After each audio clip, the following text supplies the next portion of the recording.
What is going on, people? We are Tottenham TV. We have been beaten by Nottingham Forest 1-0 here on Boxing Day in what was a crucial game in our league season. We've been well and truly nunoed in this game, a 1-0 defeat in what was, in truth, probably it was a very tight game, but you know, we huffed and we puffed and we looked like we could play for another 3 hours and not blow that house down. I'm here with Amir to talk through what was and yet another defeat for Tottenham this season. A 9th defeat now in the league, only 7 wins. So half of our league games this season have been defeats. 9 out of 18 games leaves us 5 points behind 5th and now 11 points behind Forest in 3rd, 10 points behind Arsenal in 4th, who play tomorrow, so they'll have a game in hand. Anthony Elanga's goal in the first half was the difference in this game, but it was just, again, a very tired performance, a performance where we just didn't look like we could recover the situation as soon as we were 1-0 down. We did have a few chances. Obviously, Sells did have to make some really good saves during the game. But especially, again, in that last 25 minutes, we're chasing the game. We're asking this team, what have you got about you? What do you have in you? And Forest, we know are resolute. We know they're a tough team to break down.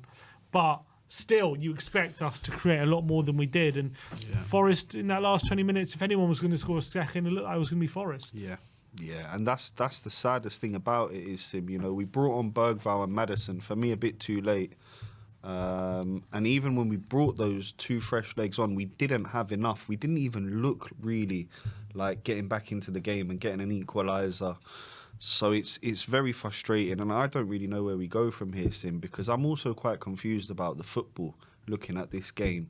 So many times we got into decent areas, we're on the edge of the box, and we just end up losing the ball and doing some really, really silly kind of basic errors, basic mistakes, and giving silly fouls away. And I feel like we just played into Forest's hands. They knew how we'd set up. Nuno had his tactics set up the way he did. Yes, Spurs will have 70% of the ball, but we'll score and we'll be solid at the back and we won't concede and we'll win. And that's exactly what they've done. Full credit to Forest, because I do think overall they do deserve the 3 points for the defensive stability. And they had that one opportunity with Elanga from a little giveaway again on the edge of our box. By Jed Spence, who also got sent off for two silly yellows. And overall, it just becomes a very, very frustrating Boxing Day for us. Yeah, it's just a game where, again, you're looking for new energy. You're looking for reaction, especially to Sunday. And we started the game all right. We had a few openings. We had like a 4-on-2 early on. Son had an opportunity where he just had his head down. If he gets his head up, he can see Brendan Johnson just at the back post there. You had Brennan had a couple of early moments as well, forcing a couple of good saves out of Matt Sells. And we're looking all right. And then Forest just hit us on a brutal counter-attack. Spence, as you say, on the edge of the Forest box, couldn't protect the ball. Morgan Gibbs-White carries the ball all the way from the edge of the Forest box all the way to deep inside Tottenham's half, plays a through ball to Elanga. He's in on goal. He beats a doggy to it and he comfortably plays it past Fraser Forster into the back of there, making it 3 goals and 3 for him. Very good finish. It was a very good finish, and obviously, you know, it's the last thing you want is giving a team like Forest a 1-0 advantage, especially in the circumstances that we're in. We tried to score early. We couldn't do it. We missed some chances, albeit they weren't clear-cut chances. There were chances which Sells did have to make good saves, but they weren't chances where you really expect Tottenham to score from, as much as we did probably force good opportunities from it. And look, a second half, you know, you come out, and I thought Bentancur was having a bit of a shock. I was surprised he didn't come off half time. Should have been hooked at half time. Take him off. Actually, I think Bergvall again comes on and makes a decent cameo. So I think he should have come on a lot earlier. But second half was getting away from us. You know, they had that chance where Forster claws out a cross, and then Morgan Gibbs-White has the follow-up shot, which was saved by Forster.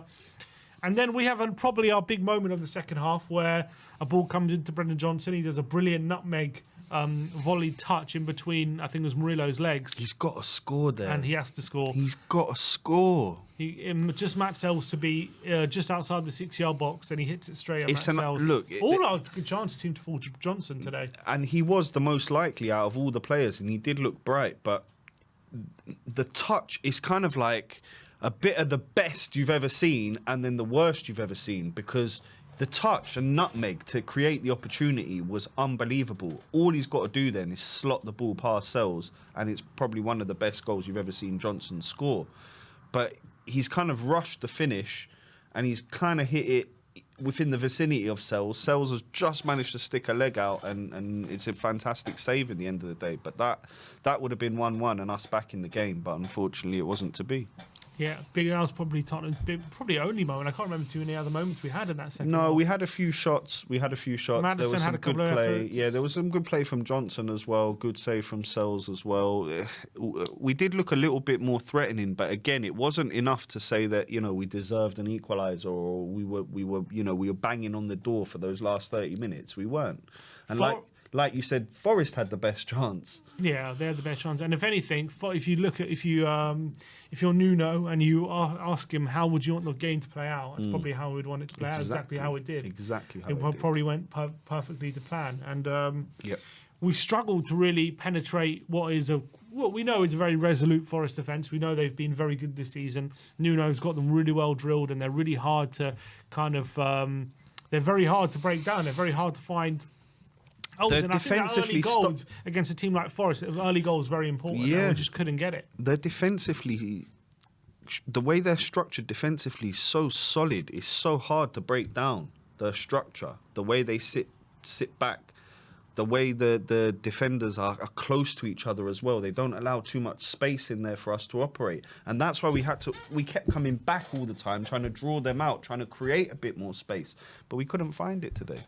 Just wasn't there. That space wasn't there. Wasn't there. You got to give credit to Forest because they're doing a fantastic job under Nuno. They're now third in the league. Yep. It's a brilliant win. It's now 5 wins in their last 6 games as well. They're on a great run of form, and it's a weird one because if I look at individuals, if I look at our back four or our back line, I actually thought Elanga and Hudson-Odoi were quite well dealt with by Spence and Udogie on the most part. It's obviously just that one moment where Elanga gets free, which is where they got the advantage. I think midfield struggled a bit in terms of Gibbs-White was probably their best player. For me, it was second balls. We couldn't win anything in that midfield. We weren't winning the second balls. Forest, they were almost like half a yard quicker than us all over the pitch and in the tackle and in the bite, and they just had too much for us today, Sim. Just overall better performance, player for player, man for man. Ali Anderson and Yates were just dominant, I felt, in that middle, especially in the defensive phase of the game. Like I thought, once when we were in their half, we couldn't get. They got those 2 defensive midfielders. They got those 2 strong centre backs, 2 physical centre backs as well. Murillo, quick, aggressive. Solanke wasn't getting any spare change out of him. Nothing.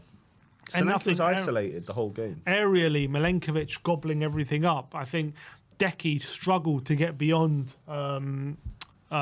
Yates and Anderson at times. He looked also maybe overplayed. Didn't look his sharpest. Look, maybe it's not a surprise that Brennan looked the sharpest given the fact he's been out of the team. He's had some rest. Yeah. But albeit that goes to the opposite. That doesn't back up when you look at Bentancur, who's had a lot of rest, and he looked just completely. But he's just not match fit, Sim. He was a half yard off everything today. On the ball and off the ball. And he's a brilliant player. Don't get me wrong. I love Rodrigo. I think he's phenomenal, but he was just not ready for this match today. Maybe it would have been better to play Basuma, but this is all hindsight, right? Play Basuma and give Bentancur the 35 minutes he needs to build up that match fitness. But Ange thought he was ready. He was clearly not. He was off it today. I think had a bit of a shock, and it should have been hooked. I think you could see in that first half, his passes were going astray. Everything. He late wasn't to challenges. late second to challenges. Balls, not there. Nothing. The usual Rodrigo that you would expect to be there and to be dominant in that position just was not there today. And it cost us. It cost us. But I don't think you can look at one player. I think it's overall. It was the whole team. We weren't good enough. As a team, we weren't good enough. As a front three, an attacking force, and Kulu Too easily stifled. Way too easily, Sim. And I'm a bit at a loss, mate, of where we go from here, because you look at the season we've had so far, and you look at those losses. 9 losses in the Premier League. That is probably the worst form we've had in like 15 years or so. Long time in the league, So I'm really worried and nervous about where we go from here.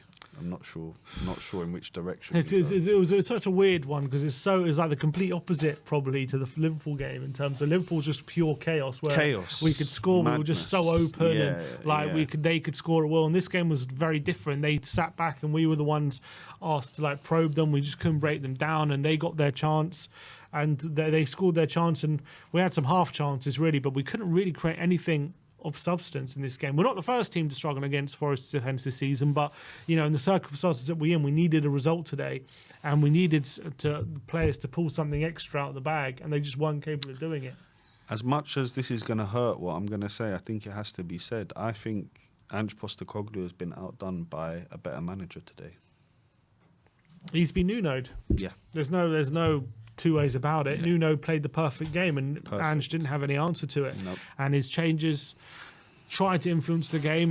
For a moment, it looked like Bergvall Madison injected something into it, but they brought something. They definitely spiced things up, but it wasn't enough. When you're looking to break that door down, you're at the end of the game, and you're looking to real pile on the pressure, throw the kitchen sink at them. They just dealt with it comfortably. We were making silly fouls. We were being naive, making fouls in stupid situations, allowing Forest to kind of take a breather, and every time we did that, it's another minute gone. They can just sit down and set everyone up for a free kick and get everyone forward, and it takes us even longer to kind of get back into their half. And we struggled badly, really. We struggled badly to kind of break Forest down. And the wingers, Sonny, I'm sorry, I think Ola Aina just had him for most of the game. He couldn't really get away from him. No. Brennan gave Nico some trouble, I guess. I think Brennan, you've got to give him a bit of credit, but Solanke as well just couldn't do anything against the Forest defence. There's no service for him either. There's no, when we so many times there today, we got into dangerous areas where you can whip a ball in, you can cross it in, and we would cut back, we would play another ball, and 9 times out of 10, we would just lose the ball. And it really beggars belief to expect us to score goals when we're not creating enough for our number 9. And I feel for Dom, because you know what, when you do provide for him, even off scraps he scores, and we really have to do better in that final third in terms of chance creation and getting more men into the box as well. He's so isolated there. He's the only one, and he's got 2 men on him. It's easy for the defence. According to the stats, it was 70% possession for Spurs, 1.28 XG for Tottenham, 1.21 for Forest. It was very close, 1 big chance each. Obviously, Forest took theirs and we didn't. Yeah. 10 shots to Forest, 13 for Spurs, 4 shots on target for Spurs, 3 for Forest. We had 7 corners, they had 2. Look, it was a very frustrating performance from Tottenham. I think on another, like, if we were having a different kind of season, this is the kind of game where you probably just say, like, we tried to break the door down and we couldn't, and it's a frustrating game. But because of the season we've had, you lump it in with a number of very poor performances that we've had in recent weeks. Like, I don't come away with it thinking it was like we were horrendous, but we were poor. I think there's no doubt about it. Like, it wasn't as bad as it was on Sunday, like where we were just carved open like a Christmas turkey. But I think it was one of those where, we were huffing and puffing, and there was nothing we could do with that in our power to blow that Forest wall down, that house down. And Forest were way too comfortable for my liking in terms of being able to defend against us. Way too comfortable, and they shouldn't be that comfortable. All the talent we have on the pitch, they shouldn't be so comfortable. But On top of that, first of all, Jed Spence gets a red card, which rules him out for the game on Sunday. So, again, I don't think he was having a bad game, but, you know, I think pettiness from him. He threw the ball away, which got him 1 yellow, then a stupid foul in the 90th minute to get himself sent off, you know, showing maybe a bit of inexperience or, you know, whatever word you want to say, unprofessionalism for those Both. 2 moments. Bit of both. And as well, which could even be more damaging, is Dragoshin picked up an injury in this game, goes off Doesn't look good. late in the game. I don't know how long he'll be out for now, which is our 4th centre-back to go down with an injury. On the bright side, Anne did say that Davis might be fit for Sunday, so if that's the case, he could come back in. But again, you know, we're still lacking in numbers in that position, and it's really costing us at the moment. Again, we're clearly struggling with fitness. We're clearly struggling with freshness, Manpower. Forest just looked that little bit sharper than us today, and that really told in terms of getting the result and in terms of Spurs getting any advantage physically. We're fatigued, big time. Yeah, you can see that. You can see it. You can see it on the It's team. clear. It's clear as day. Honestly. Decky being shoved off the ball in moments where he wouldn't be shoved off. Yep. You just look at who our brightest players were. Doggy, I thought, was one of our brighter players as well. He's been rested or been injured. He's been out. Yeah, he was a bit fresher. Brennan's been rested and he looks a lot fresher. And, that's not a shock to me. But Gray as well, I didn't think had a bad game. No, he didn't. But is that down to the management, though? Because you're not managing the squad well enough and giving players enough minutes and resting enough? Or is that really just down to the injuries? I mean, the injuries is leading to a lack of management, lack of managing of the squad. It's like because he has no options. He has to play the same. He's only got certain players available, and they all have to play, and they all have to try and muster it up, and it's hard at the moment. It's all hands on deck situation, and there's not enough hands. You add into the fact that this Premier League is so competitive compared to previous years. You have a drop off. Maybe in previous years, it's not so bad. You have a drop off in this year. You got bloody Forest in third. You got basically the top 14 teams, 13 teams. They're all.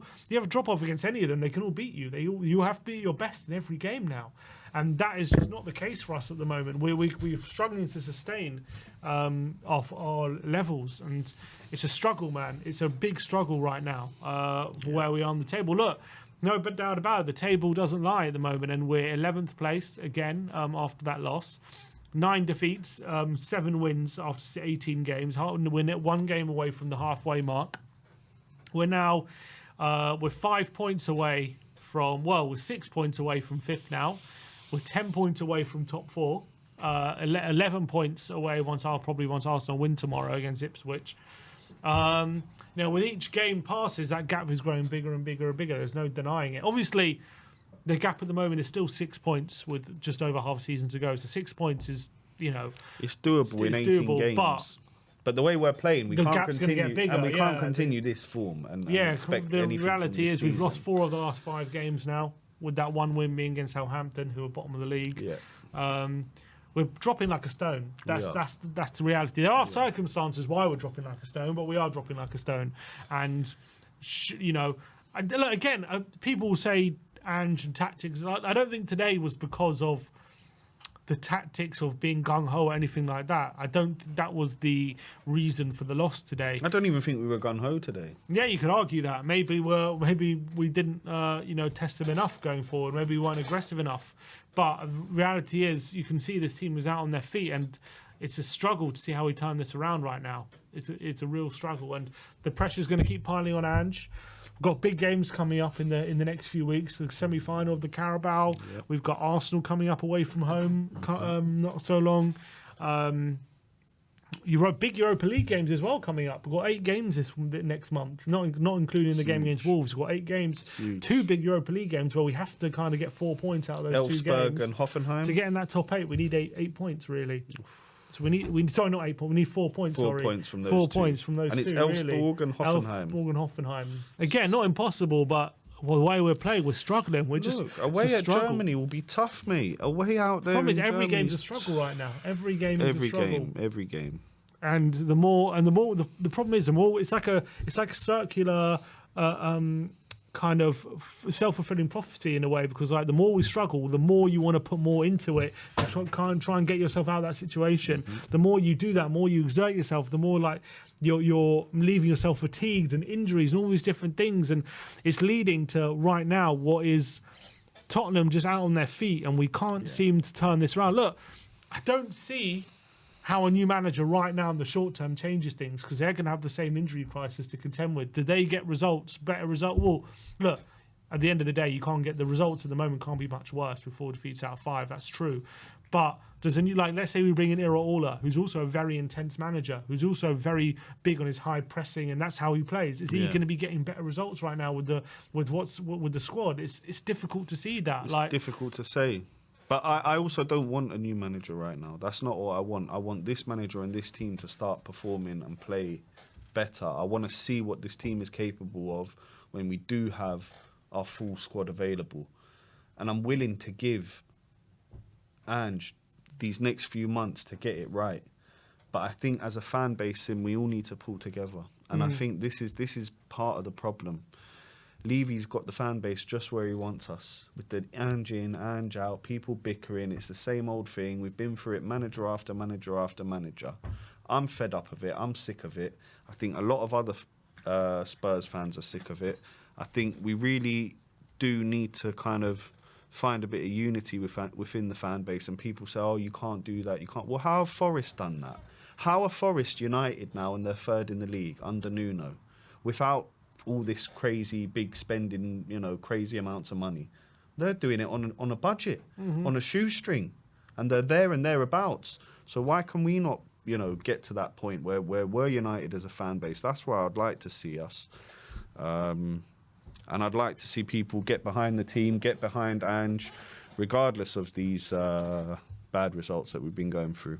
Because you back your team through thick and thin. 100%. And through the good times and through the bad times. And I think this is probably the baddest of times we've had over the last 5-6 years. It's very bad. You just got to remember, this is like, in terms of what you're saying about the ownership, like this has been this kind of season, as much as we've had bad seasons, in the last few years, but since Poch, this kind of season's been building. And you got to remember, like, we lost Kane, and Kane. Of course. How many games did Kane bail us out of? He saved us time and time again. We would have performances like we'd have today. Sim, I can remember being at Brentford with you a few years back, right? And we just rescued Kane, rescuing us again. He kept us at that exactly. 4th, 5th, hovering around there. How many performances did we have like today, where Kane would just out of nowhere, score a goal? Oh, tons. And we've lost that. And yes, we brought in Solanke, who's a good player, but he's no Harry Kane. It's not the same. And it's not the same. He's not the same. Do it like Kane. And look, I know it's we've been without Kane now for 18 months, but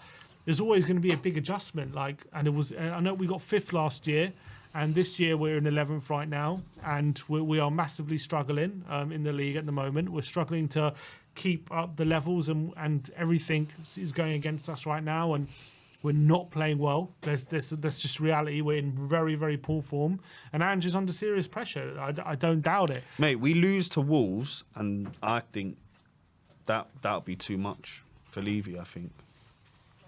We lose to Wolves. Maybe. I mean, 10 losses at the halfway point of a season. 7 wins.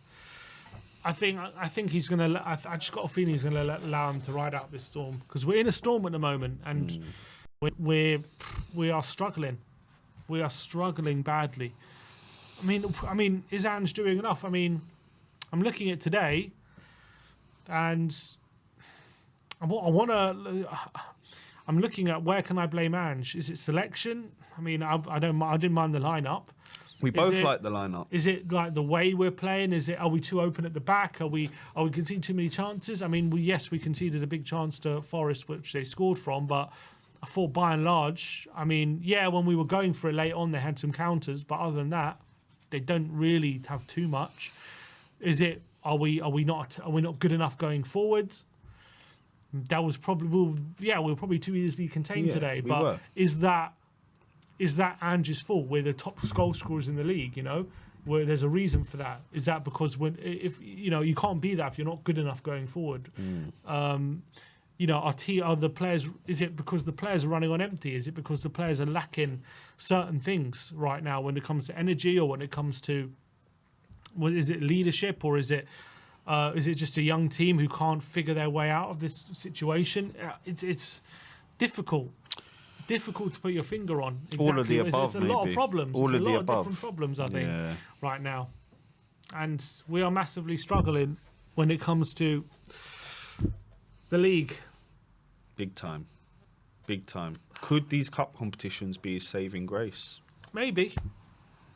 Because cups, you just have to go for it, don't you? You Both do, teams. you Because do. you have to go through to the next round. And you also need a bit of luck. I know people are going to think that's, relying on but it's true in football. Sometimes you do need a bit of luck, right? If we had a bit of luck today, maybe those early bookings for Forest, they would have got those, and they would have had a player sent off instead of us getting Spence sent off late in the game, and we might have had a chance to get back in it. But we're clutching at straws, Sim. We're clutching at straws. We need to be a lot better. We need reinforcements in January. Definitely need. We need the board to back the team and the manager.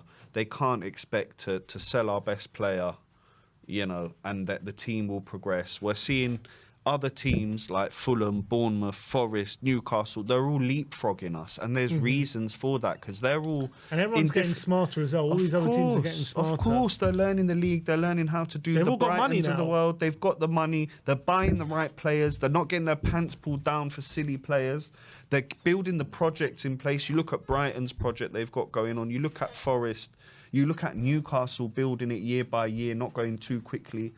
And we're just slipping behind again and again and again, and something needs to be done. The board and Levy need to pull their finger out and actually do something. And if not, we need to hold them accountable, Sim. It's as simple as that. All right. Us fans need to hold that lot accountable for not giving the managers that we've had over the last 20 years a chance at winning things. All right, well... that is your instant match reaction of the 1-0 defeat to Nottingham Forest today, in another blow to Ange Postecoglou, another blow to Spurs this season.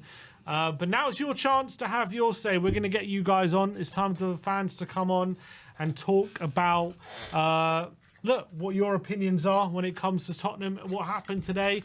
It's your chance to give your opinions about Spurs, because it's not good at the moment. There's no getting around it.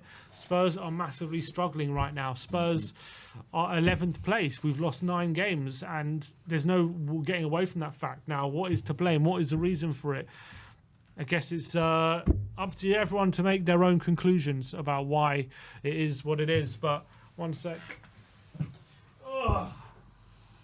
We will get some fans on, and first we'll get on is Stel.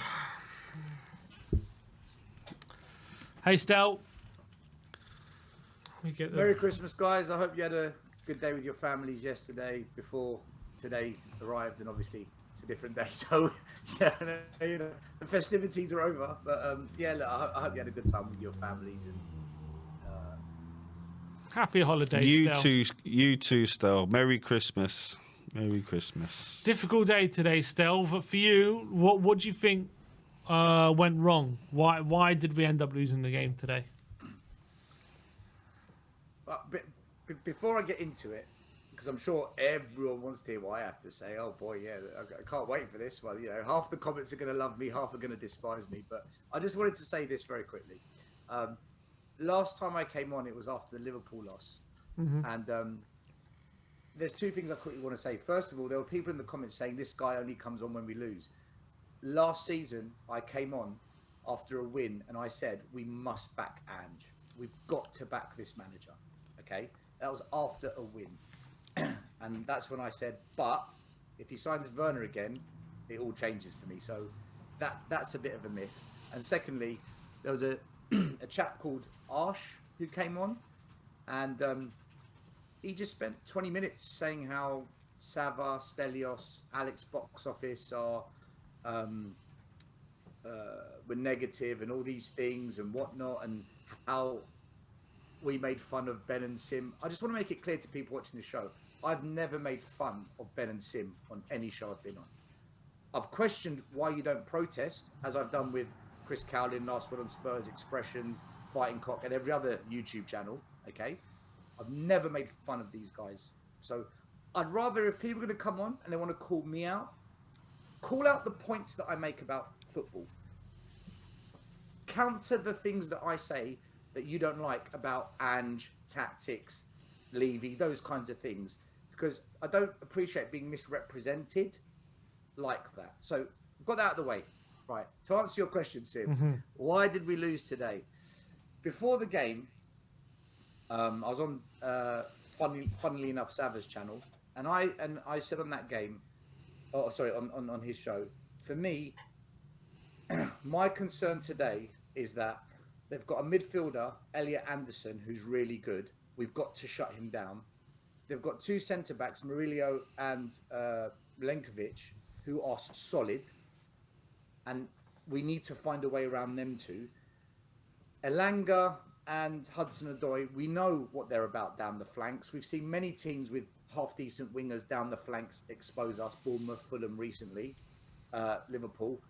What we cannot do is get caught high up the pitch with the fullbacks high up. We cannot do that because Forest will punish us today. Now, I'm a UEFA B coach and I can understand that.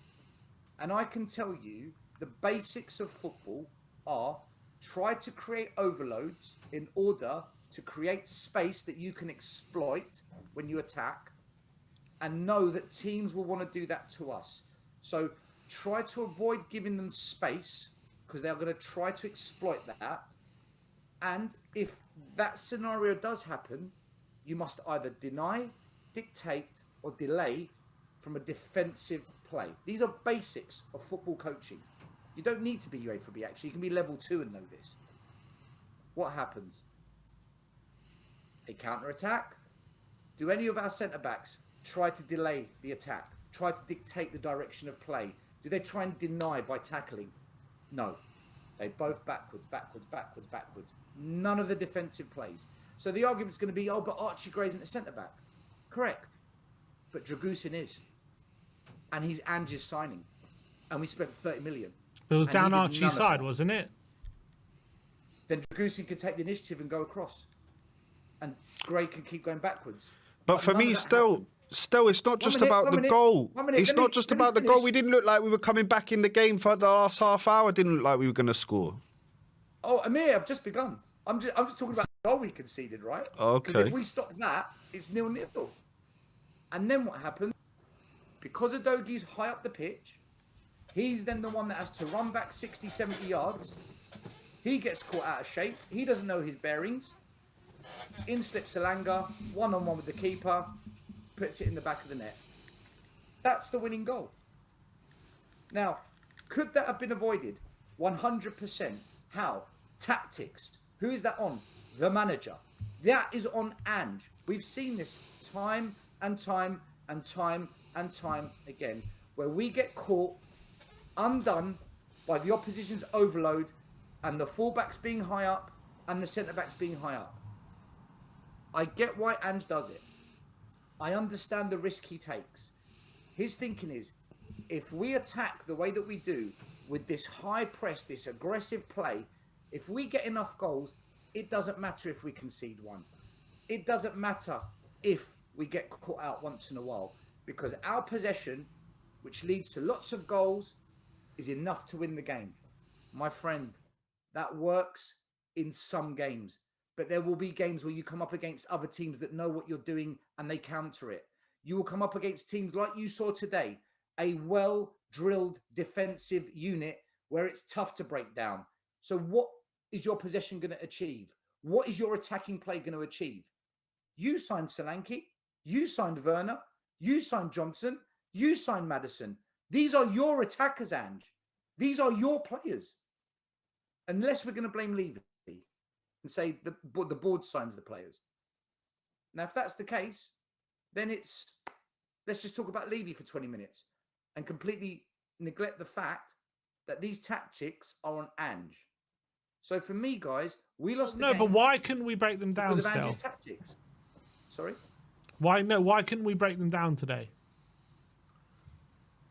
Because we don't have the quality of player to beat a team that knows how to defend properly.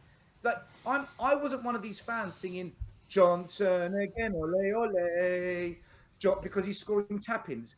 Because when the system works, he gets in the right place for a tap-in. I don't rate Johnson.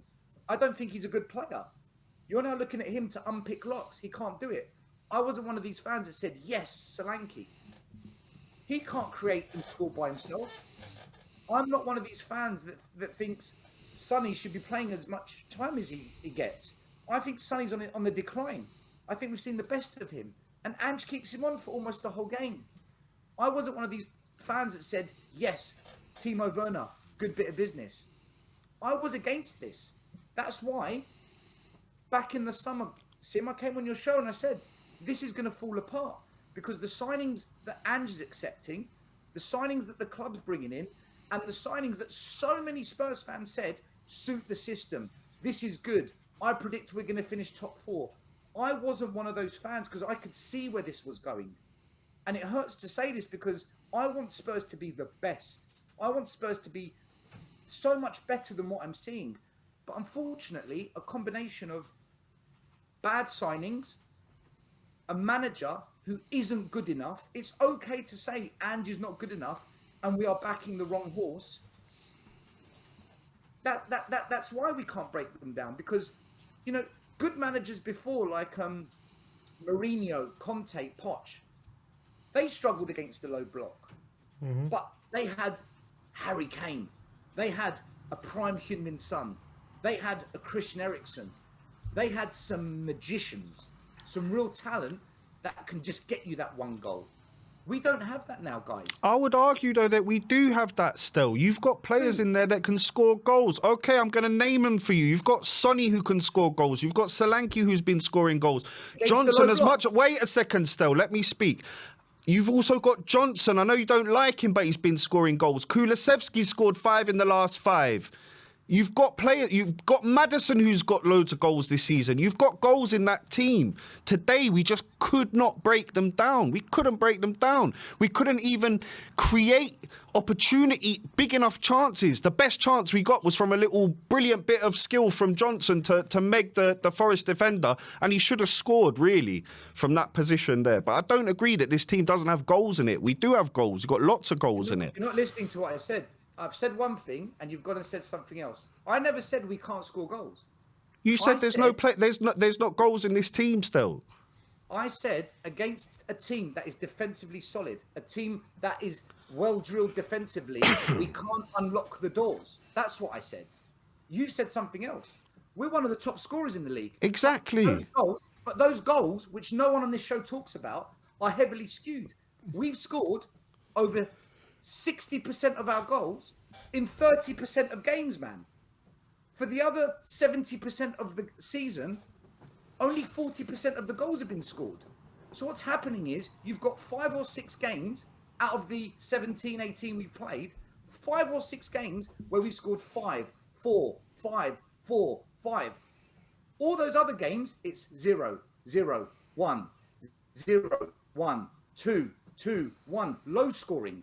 So when you talked about, oh, Kulu scores loads of goals, Madison, it's nonsense. When you break down the data and stop being so simplistic with the stats like many fans are and just say, but look how many goals we scored. Look at the games those goals were scored and then talk to me about Johnson and Kulu. And okay, but on the flip side, it's not okay, because that's the argument, Sim. You say it's okay, but that's the argument. No, I said that's fine. I'm not disagreeing. I said that's okay. I'm saying I'm on the flip side to that. Like, would you say if we were arguing like we're too open defensively and like we can see too many chances, right? But then defensively, like that, the stats on that front, like we've conceded 26 goals, which I don't know where that stands in the league. But again, isn't that skewed as well? I think we conceded 6, 4, so 10, 13 have been in 3 games, right? 6 against Liverpool, 4 against Chelsea, and 3 against Brighton. So 13 of those 26, we conceded 13 goals in the other 15 games, right? So would that not mean we're not that open? We are open. It's whether the opposition are clinical enough to take advantage. So against Bournemouth, we lost 1-0, but we can all agree if that ended up 5-0, none of us would have said, oh, that was unfair. Against Fulham, we drew 1-1. If we lost 2 or 3-1, none of us would have said, oh, that was unfair. Coventry City should have been again. We drew 1-1 with Leicester. If we would have won that game 4-1, no one would have said that's unfair. We lost 2-1 to Newcastle. Correct. So like, it goes both ways. Correct. Sim, 100%. I agree. It goes both ways. But what we're doing is we are too heavily focused on the goals we scored being this amazing phenomenon, but when you break it down, actually it's not. They're in a few number of games, and with the goals scored against us, you're right. Again, you could say that's skewed, but here's the thing: when we're in these tight games like today, where one goal could make the difference, we cannot score in those games, and the reason we can't score is because the opposition is far more defensively robust and well drilled, and we don't have another answer. Because the players we've signed for this attack are system players. They're not quality. They're players that work in a system that depends on space being in behind. If a team doesn't give us that space, in the first minute, was that when we broke and Son should have squared it and instead of three? Yeah. In the first minute? Right. That was one of the only times in the game where actually we got some space in behind. So if you don't make that moment count, you're done. Because Forest aren't going to give you many of those moments. Just like when they got in behind us, they took their moment. Mm-hmm. Now, we need to be clinical in those moments. Why aren't we clinical in those moments in these tight games enough? And it comes down to what? Johnson isn't that player. He's good at a ball being squared across the line and coming in at the back post and tapping it in. He scores the occasional, once in a blue moon, really good goal where you can say, oh, that was individual, like Brentford, where he scored a fantastic goal, beat the man, drilled it across the goalkeeper into the bottom corner when we beat Brentford at home. But that is rare. Sonny, the Son we're seeing this season is not the Son that we're used to, guys. He's not that guy. Our Sonny is no longer. Solanke's never been that player. As for Werner, what a joke of a signing. He's the embodiment of just mediocrity. What we need are Berbatovs, Kanes, Ericssons. Those players in these games unlock doors. We don't have them because Ange never wanted them, or the club's not prepared to hire them. That's why we can't win this game. We've got players. You've got players like Maddison and Decky. Yeah. Are they not players that can provide something? Yeah. And what did Ange do? He puts our most creative player, who's got the most goal contributions, on the bench. That was Ange's decision. Yeah, but look, you know the circumstances we're in, the state of the squad. He's got to give players some rest at times. Like we're struggling at the moment. Do you not think the circumstances of injuries and all that kind of stuff has any part to play with the way he's rotating? Defensively, yes, but attack and midfield, not so much. You know, we spoke about this the previous show. I think it was Amir and Ben. Correct me if I'm wrong, Amir. Yeah, it was. I think it was Ben and Amir. Me and Ben. It was you. Okay, it was you two. Of the 14 signings Ange has made since he's joined, or the signings Levy has made for Ange, only 3 of those are injured. The majority of his players are here, guys. The reality that doesn't matter, though. That doesn't matter. It's not about how many players he's signed who are injured. It's about the squad. Yeah, but the players he signed play his system because that's why he signed them. The rest might not. Yeah, but the point is these players are kind of running on empty a bit because of how much they've had to play, the way they've had to play, and there's a lot of circumstances surrounding that. Today. All right, Benson calls back today in the midfield. What changed? Well, he was terrible. I don't know why, but he played really badly. Well, so we can talk about excuses, but when the injuries are back, we're still the same. I don't think he was bad because of what he's asked to do. He was just terrible. He was just off his game. I've seen him play very well in this system, but today he was just completely off the pace. But I think Brennan, it's no surprise to me that Brennan was probably our sharpest attacker today.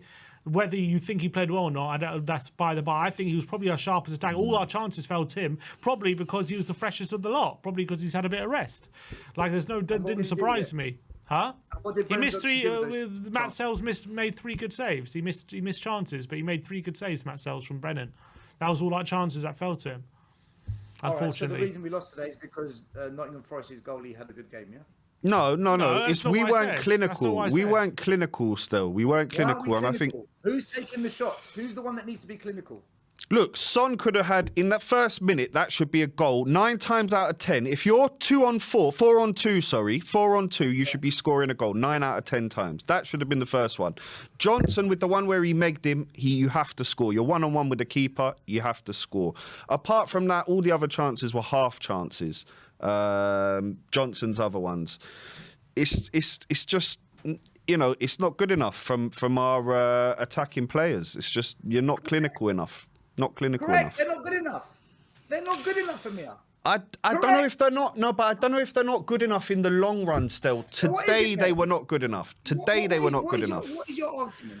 What is your argument? I hear injuries are the problem. Injured They players are. back up than Van They Dijk. are. They are a I hear problem. the players up front are good. Today you're telling me they're not good enough. At what point do the excuses stop and we actually say, as a fan base, this board will never properly back any manager, so they've got to go, but our fans don't want to protest in numbers. This manager's out of his depth. He has to take accountability to some degree for 9 losses, sorry. Only 2 teams are worse than us in the league for losses. But we make excuse after excuse after excuse after No, excuse. All because he's won 5 or 6 games convincingly. No, this That's it, he gets a this form cannot continue. That is for sure, right? Who do you blame them? It's not all about putting the blame on one person still. This is the thing, yeah. We can all put it on Ange, yeah. We can all put it on Ange and say this is all his making. But in reality, there's been a pattern since Enoch took over and since you know, Levy's been at the helm at this club, right? There's been a pattern. When Ange came in, you can't put it all on him. We lost our best player, that our literally our legendary player. We lost him. We didn't back Ange in the way that we should. We didn't bring in top quality players, right? We signed, I agree with you, Werner. We signed the likes of Odebear. We bring in players that... without Harry Kane in here. What's that? We finished 5th without Harry Kane. The Harry Kane excuse I know. has to stop. That's a miracle. That's a miracle in itself that we finished 5th without Harry Kane. Or maybe 1 game a week with the squad is all we can do. And then we didn't build on the squad. And we put ourselves in this situation. Agreed. We And didn't Ange build on its accepted squad. that. And Ange accepted that. He didn't accept 10. tolerated He didn't that. expect. He didn't expect 10 injuries. Did he? Mate, it's like, you know, if my management at work... The injury excuse wise, we aren't 10 losses in because we lost to Crystal Palace with no major injuries. We lost to Ipswich with no major injuries. We blew a 2-0 lead to Brighton with no major injuries. This injury thing. We has also been won blown 9 out in of 11 games. We won 9 in 11 games before the injury crisis. But we were still losing games.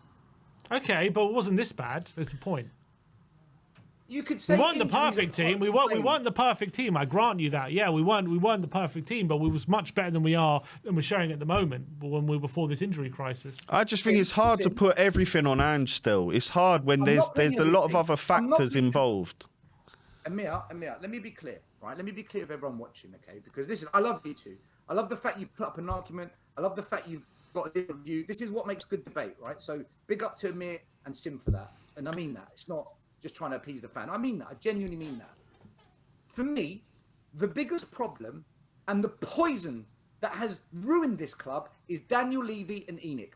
I am a staunch Enoch Levy outer. Me and Brian Daigle, as YouTubers, have probably been more involved in trying to protest and rally people online than anyone else. And it comes with a lot of flack, right? And I'm still massively Enoch and Levy out. I put finger of blame on them, and I blame fans who refuse to take action but just moan about them all the time, right? Let's have it right. If you said to me today, keep Ange but get rid of Levy, I will get rid of Levy and I'll keep Ange Amir. Right? I'll give you my word. Okay. However, when I look at this manager in isolation, do I think he's doing the best he can with the players he's got? Do I think his signings are worthy of being at Spurs? And do I think that this manager, even without injuries, defensively has got what it takes to set us up to be somewhat pragmatic at times, to develop the defenders individually, and to have that side of the game sorted out? No, I do not. And he will always be that way. And he's told us, I'm not going to change. How many times have you heard that? I'm here to entertain you. I'm here for entertainment, right? So because of that, guys, that's why I don't want him here anymore. That's why. If he stopped entertaining and just got the freaking result and was more pragmatic and stop being high, stop inverting the fullbacks, stop allowing teams just one chance to just nick it, if he did that, I can get on board with it, guys. I really can. But he refuses. He simply isn't interested. So for that reason, as much as I want Levy out and as much I'm sick to death of Enoch, Ange has to be held accountable for what's going on as well. He must. No, So I agree. Levy first, then We'll have to move on to the next. Guest, Yeah, but no, and I agree with that still. I agree Ange has to be questioned for all this run of form and for the results that we've talked about. We do. Look, I'll wrap up. There, so I'll Lucy argue wants with to move you. on. Look, respect to everyone on this, and people are going to call me negative and toxic for saying this. I've been proven right since Werner signed back, so I don't mind what people call me. But now my biggest worry is this. This is my biggest worry, guys, and then I wish you all a great evening and let everyone else speak.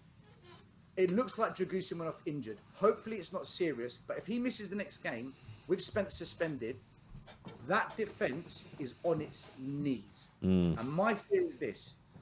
We lose to Wolves and everyone turns on Ange and Levy gets away with it. If the fans turn on Ange, and I think he has to go, I'm not changing my mind on that, you better focus most of your blame on Levy and Enoch.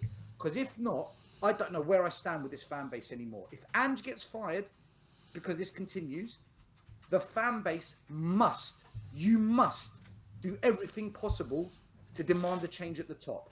Otherwise, I don't know where this club or this fan base wants to go. And boys, respect to you both, man. Respect to you both. Have a good evening, Stel. Take it Appreciate easy, your time, as Stel. always, mate. Let's hope for some better days. That was Stelios coming in, all guns blazing. Let's in terms of an update from Radu, Ange said he was a bit sore. He hurt his ankle and said he couldn't continue. So we'll just have to wait and see how he is. On the freshness of the players, he says we're asking a lot of this group of players. A lot of these guys are playing every 3 days. It's only logical they're not going to be at their sharpest, but they're trying, and that's all I can ask of them. He also said, obviously, a disappointing defeat in a tight game. It was never going to be the kind of game where there would be too many chances. I still thought we had a fair chunk of it where we could have had something out of the game, but it was always going to be a tight game. Disappointing goal to concede, but aside from that, the boys worked hard. We tried to generate as many opportunities as we could, considering the context of the game and how far his play, but we just couldn't get over the top of them. That is what Ange had to say after the game. Let's bring on Rocco. Hey, Hello, boys. Rocco. Thanks for calling in. How's it going, Rocco? Pretty Hope you had, shit. hope you had a Spurs haven't spoiled your holiday season, but I'm sure it has for a lot of people. But look, today, what went wrong today for you, Rocco? Why did we end up with our 9th defeat of the season, do you think? Unchanged. We haven't changed it. It's been crap all season. I love Ange, but tactics just aren't there. Well, what tactically didn't work for Hang you on. today? Sorry, 2 seconds. That's all right. No Sorry. worries. No worries. My sister's in my room. We've all had that issue before. Oh, the cheeky sister in the room. Yeah, it does happen. It does The happen. perils of Sorry. holiday season. Perils of making content during holiday season. All the family at home. That's it. That's it. But yeah, look. So, what tactically do you think didn't work today? What was wrong with the tactics today? Do you think? We've got too many players out. It doesn't work the way that it... Stop, get out of my room. Sorry. It's your cop out. Yes, it is. What does your sister think? Yeah, she's an Arsenal fan, so I don't really care. Oh no! Get her out! Get her out! Banish her from the room. How do you let that happen? How do you let that happen? I don't know. Need a But whole podcast No, for that I- one, Sim. No, No, but so go on, yeah. yeah, Ange's tactics are, in my opinion, I love them. I think they can break down teams, and we score so many goals, and I think it's evident. But he needs to change with the players that we've got out. We've got 9, 10 players out injured at the moment, and we don't have the players to play this system. And when we do not change it, we clearly see that we see what happened today. They score, team scores, sit back, and then they have great chances the entire game, and we can't do anything about it.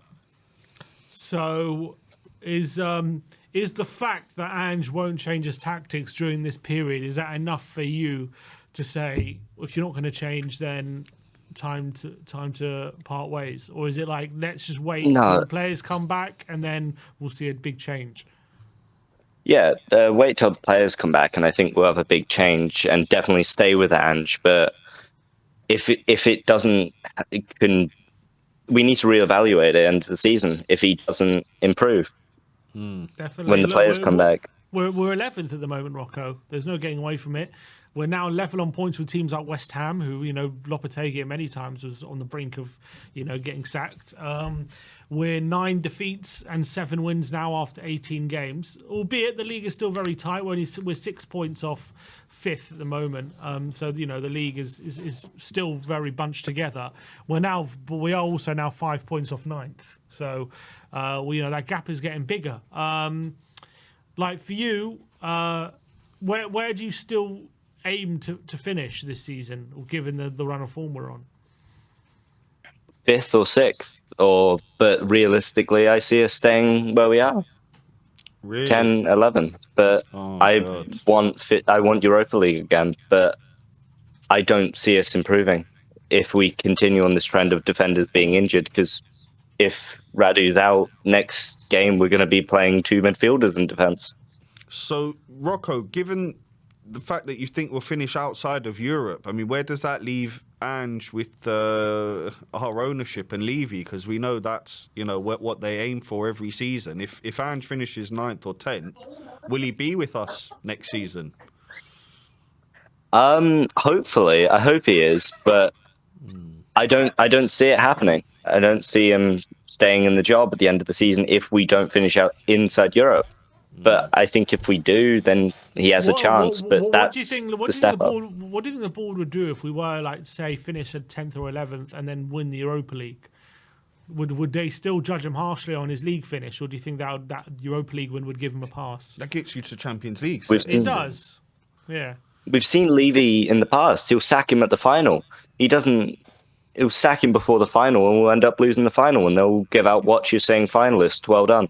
That's the only ambition we have. I'm fed up with the board, and I'm fed up with the tactics, and I'm fed up with the injuries. It's not been good enough. So what can we do to change? What can he do, Ange, at the moment? What can he do to change it going forward? We've got Wolves on Sunday. We've got Newcastle coming up after that. We've got a League Cup semi-final. What do you think he can do to change it?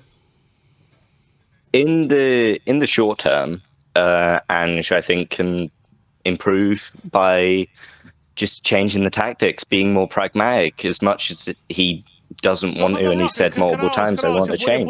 If we go more pragmatic with the injuries we have at centre back, just takes one. If you do decide to do that, it takes one mistake and your game plan's out the window, right? Because you're all of a sudden you've conceded a goal, you're 1-0 down, and you have to chase the game. So we were going pragmatic with, It already takes one mistake and we're out of the game.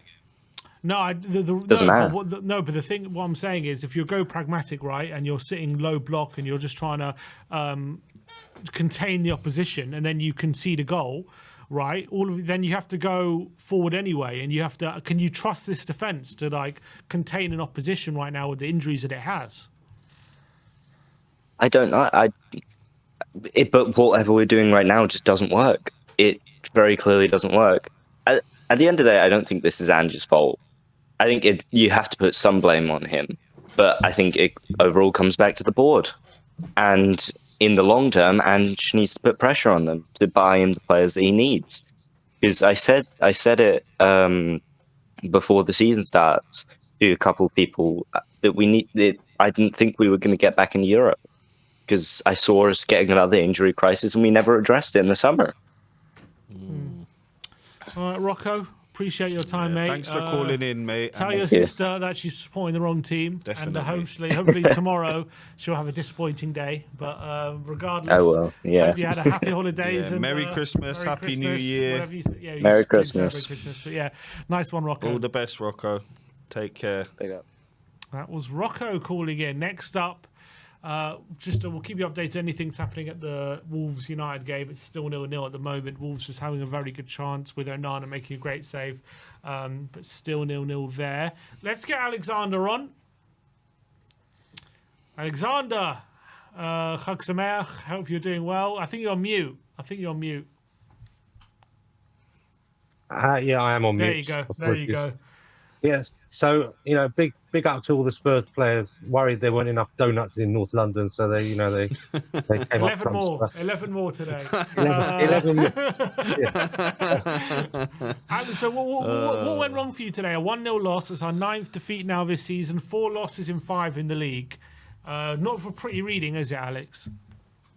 No, I mean, I just think that we've got too many players. Like, if you look at the track record of players like, for example, James Maddison, has he had even a dozen games in a season and a half where he's put in a good performance? I don't just mean, he's been all right, he's done okay. I mean, he's been a good... But he didn't start today, Alex. He didn't start today. No, I'm not. No, but the point I wanted to go on to, I think we've just got too many passengers in the squad, like the likes of Bissouma. I agree. He doesn't put any pressure on Bentancur. Bentancur doesn't, in my opinion, maybe he's not suited to be a 6. What's his excuse? He hasn't played for 7 games. He can't say he was too tired. Maybe you can say he's not really a natural 6, and he's not really a natural fit for an 8 either in Ange's system. Okay, but we need... Who's putting pressure on him to take his place? It's Bissouma, isn't it? He's bloody useless. He's probably had fewer. He's been here longer and probably had fewer good games than Maddison. He's been hopeless under 3 managers now. Johnson, he might be our top scorer, but it's only because he gets it put on a plate for him, and otherwise he's completely anonymous. He can't cross. He's supposed to be a winger. He can't cross the ball. He just hits it every time against the defender, and that's on the few occasions he actually tries to cross instead of just playing a square ball inside because he's too scared of taking his man on.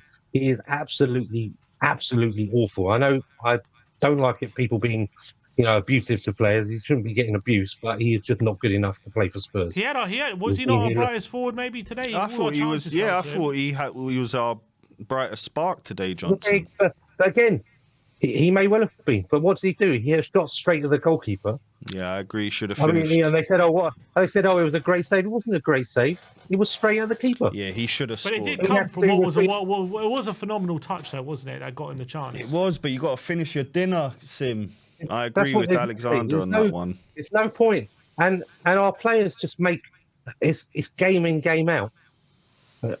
They make the wrong decisions in the final third, like Son today when he had a clear ball. I know it was only a minute in, but he's supposed to be our captain, and he's probably letting the team down more than anyone at the moment in terms of the level of performance as opposed to what he's capable of doing. And maybe it's just maybe he's just past it now. I hope that's not the case. Maybe he's just on the decline, and we've seen the best of him. Maybe that's the reason why. But he's not doing anything that's really setting the world on fire. He just keeps giving the ball away. And I think that sets the tone to everyone else. As leaders, they have to set an example, and the example we're getting from our leaders at the moment is a poor example. So what does Ange do for you? Is it time for him to go? Is it what does he? How does he change it with the injuries that we have at the moment? How do we move forward from here? I think that's the other thing is that even with a fit squad, we don't have that many players who are putting pressure on the first choices, or the players who are expected to start most games. Like who's putting pressure on Son to up his game? Forget the players that obviously are injured.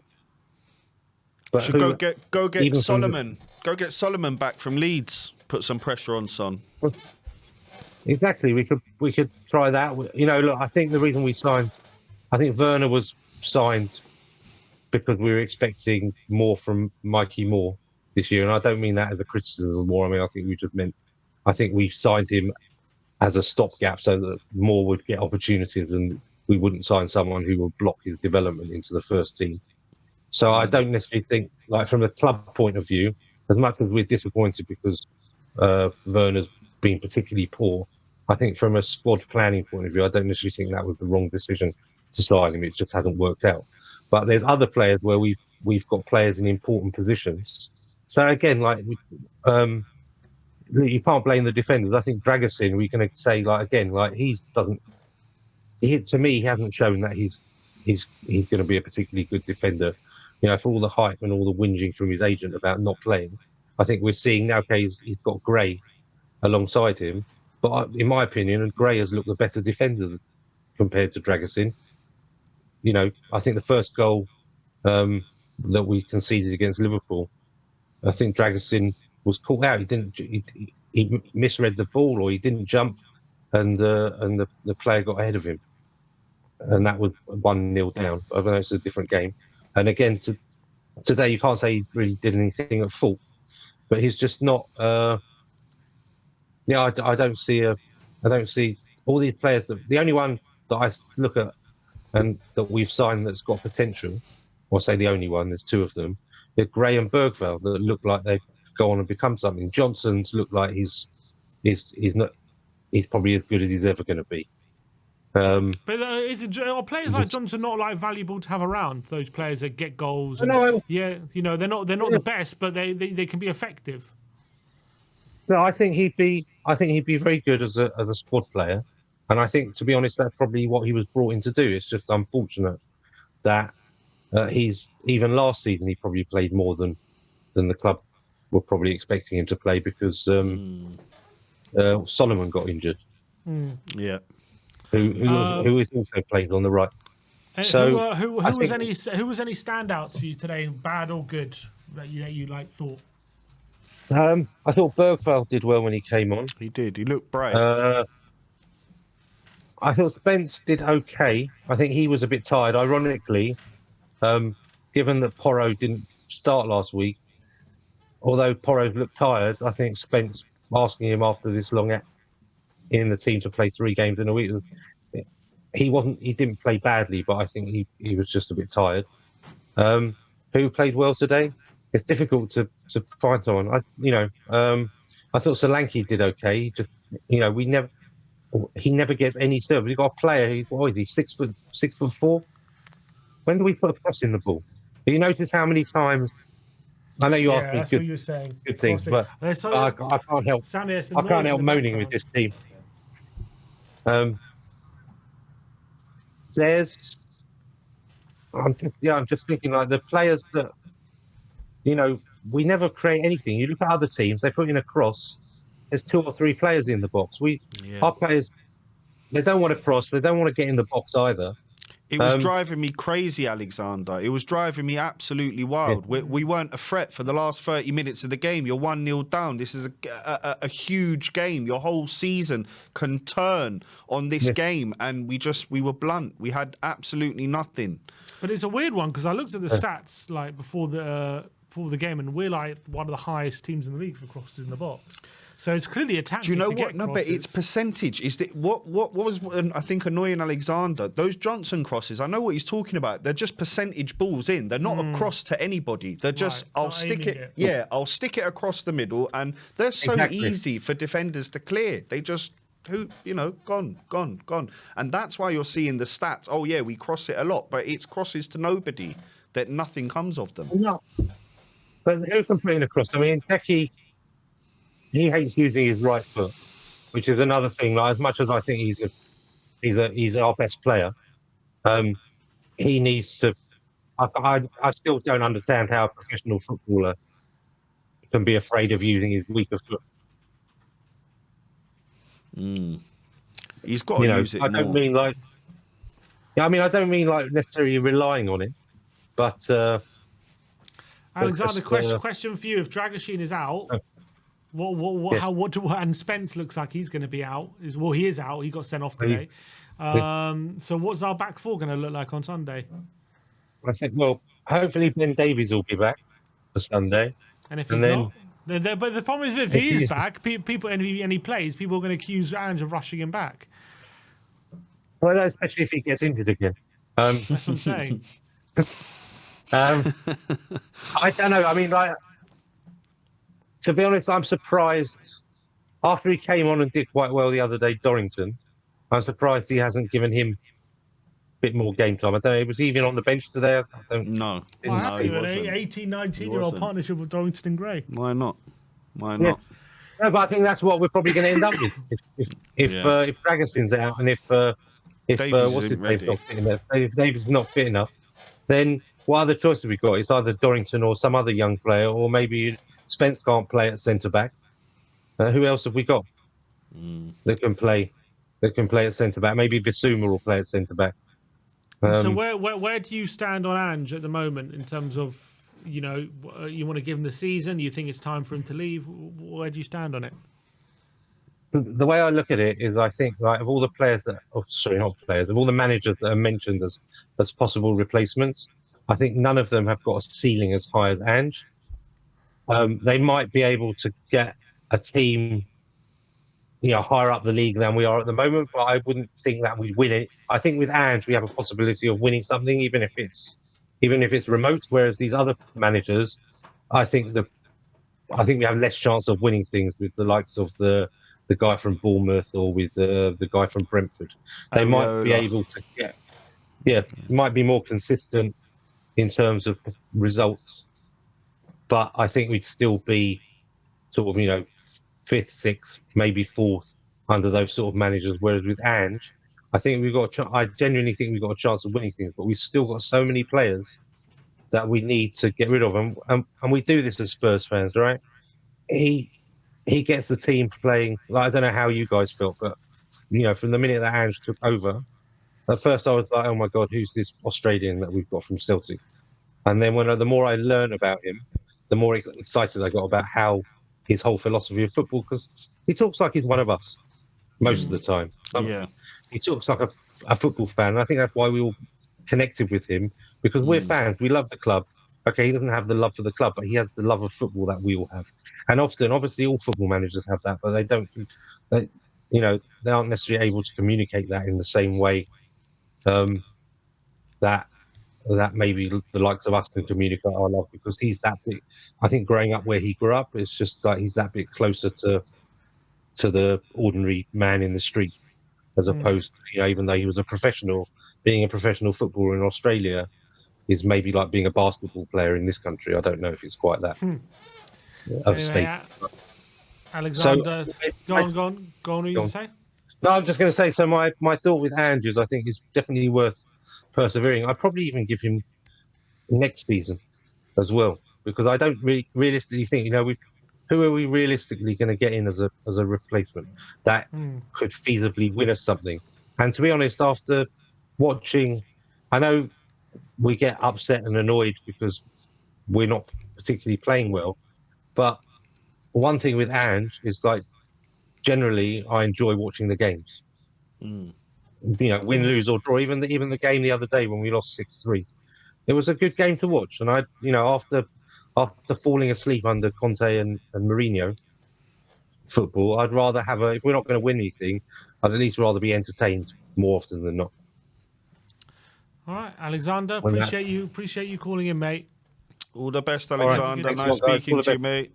All the best to you, mate. Take care. Speak soon. That was Alexander giving his thoughts on the current situation. Let's go from one goat to another. And Amir's just popping off to the loo. He'll be back. He's bottled it. Who will bring on next? Box office. We are bringing on... He's here. He's ready to explode. It's Mr. Box Office. Alex, thanks for calling in, my friend.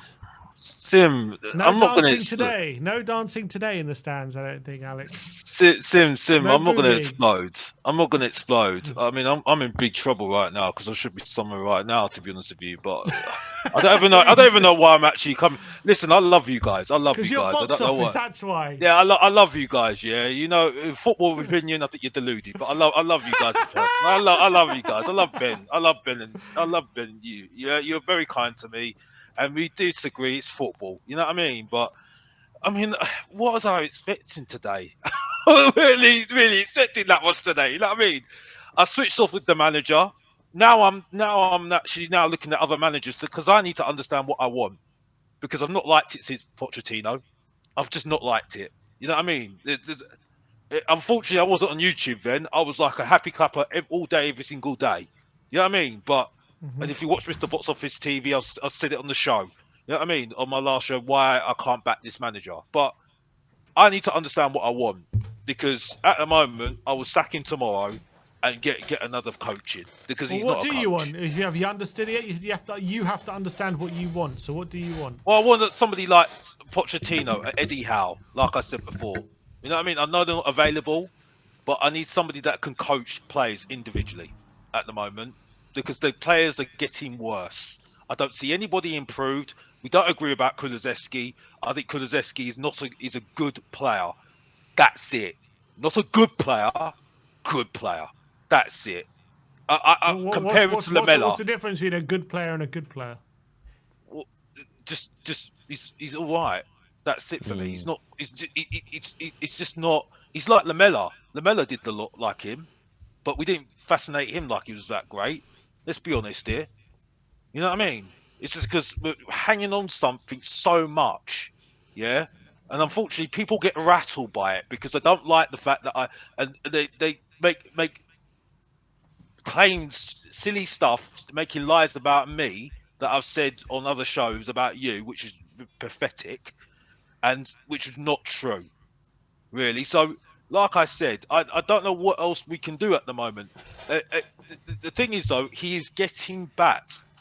You said it on your news bulletins. He is getting backed. So I can't look at Levy and say because I said, and Asmat had said it on the last show I was on your show with. I said if the manager's backed by the board when it gets tough, I'll back him. But at the moment, I can't back the manager because I don't see he's just not doing it for me. And every single week we see him, I'm less and less saying no, I don't want him. But I don't want to bash him anymore because it's getting boring now. It's getting boring now. So Alex, do you think we should just cut the cords now and find a replacement as soon as? Is that where you're at? If they were like Manchester United or a top team, they'd be looking at managers right now. Yeah, but Man United have changed to Amorim, and it hasn't exactly improved in the short term. Yeah, but and I'm assuming you would do it to improve in the short term, wouldn't you? I think for me, it's not just the short term; it's the long term for me. Because at the moment, I think we're just better with coaches than managers. I think for me, there are players there. He's not using the youngsters in the best way, in my opinion. He's not coaching the players better, and that's But you the killer for me. don't think Bergval's done all right? Gray is looking. I think good? he's doing okay. I think he should be on loan. To be honest with you, I think he should be on loan. I think he's not learning anything from what he's doing at the moment. To be honest, Which one, Gray or Bergval? I think both of them. To be honest with you, I think either either they're getting experience, aren't they, in the Premier League? I don't think this experience is really helping them at all. If I'm really honest, Why? either you play them from the start, which Gray is playing from the start, but I think he should be playing his own position. Should be playing in midfield. If we have no centre backs, who are we going to play at centre back? Well, I mean, the centre back problems are full. Right, because you saw the centre back for Nottingham Forest. What was his name? Milikovic. That was an easy signing from Florentina. We should have got him all day long. Right, Dan the Hotspur who was talking about it all day long. Yeah, that should be on this channel by the way, because he's been talking the truth for a long time as well, like me. Dan the Hotspur Hood. Yeah. Okay. So but you know, like I said, like for me at the moment, I mean, I think he's got some kind games coming through. But the fixture list is going to get worse. This injury, if he keeps on playing this system, the way that we play is getting very predictable. as well, which was clear to see against Liverpool, which I was there, and Liverpool were just predicting it all day long. I do think we have got a chance in the Carabao Cup because Liverpool got lots of games as well, but I don't think they're going to be as silly what they did against Tottenham, letting us go through every single time. I think they'll try and keep you tight. The thing that annoys me at Tottenham at the moment, I do think Bergvall did this very well in the game. I've got to be honest. I'll give him some credit for that, and don't get used to that. I think he was keeping hold of the ball and try and keep it passing it about, trying to play it quickly, inject some pace. Inject some pace, but also trying to keep it slow a little bit as well. I think that's what we need. Somebody who can just dictate the play a little bit more. Maddison's the sort of player that we've got at the moment, but I think he wants similar players to Maddison. But you can't get that sort of player because they're going to be very expensive. Like a Maddison, you're not going to get a midfielder that's going to do all these things. You know what I mean? Because you need to coach them to become that sort of midfielder. You see what I'm saying? But Ange wants midfielders that can do everything, and I don't think you can do that without coaching these players. You know what I mean? You're going to get a player that's got a certain attributes like a Basuma, a Star, but you've got to coach them to become the ultimate midfielder. And unfortunately, I don't think Ange is doing that. I think he's just thinking, well, let's do this system, let's play this system, and that's why we're getting through a lot of the times because of the system. Which, okay, cool, but you need to coach players to become better in what they're doing. You see what I'm saying? So, when we come against teams like Nottingham Forest, we're going to always have this problem. When we lose a goal like we did, which was a silly goal to let go of, Morgan's is right, was a very good ball, and was a Langer, very good finish. I have to give it to him. But, we've got to do more. We've got to do more and adapt more to try and do better. And it's excuses that we are saying that all the players are tired. We've got to manage the squad better, and he's not doing that. And that is on Ange, because if we look at how it is right now in 2024, it's more about the managers now than the players. You know what I mean? Because you don't have those these players that can do something just out the ordinary anymore. I'm just trying to think of the subs that we brought on, Alex. We brought on Werner and Porro to try and get that equaliser. Are those the kind of players that you expect can change a game, or do you think we need more firepower in our attack? Well, that's why I don't rate my forward line. Regardless of we score goals, that's why I don't rate my forward line. Timo Werner, I don't want to say it, but I have to say it, that below average Shane Long. You know what I mean? And then you got Johnson, who's the below average Sterling. You know what I mean? Sorry, just for me, like, if he doesn't score goals, what did he do? What did he do? You know what I mean? Well, sorry, he was our brightest spark today. He was the brightest spark today. He created a few chances. What did he create? He got into the right positions. Well done. Well done. That should be a standard. He had the biggest chance where he should have scored, where he was through on goal with Sells after a little nutmeg, and he had a couple of shots where he tested Sells, which is more than anyone else. Well done then. Top players make themselves known.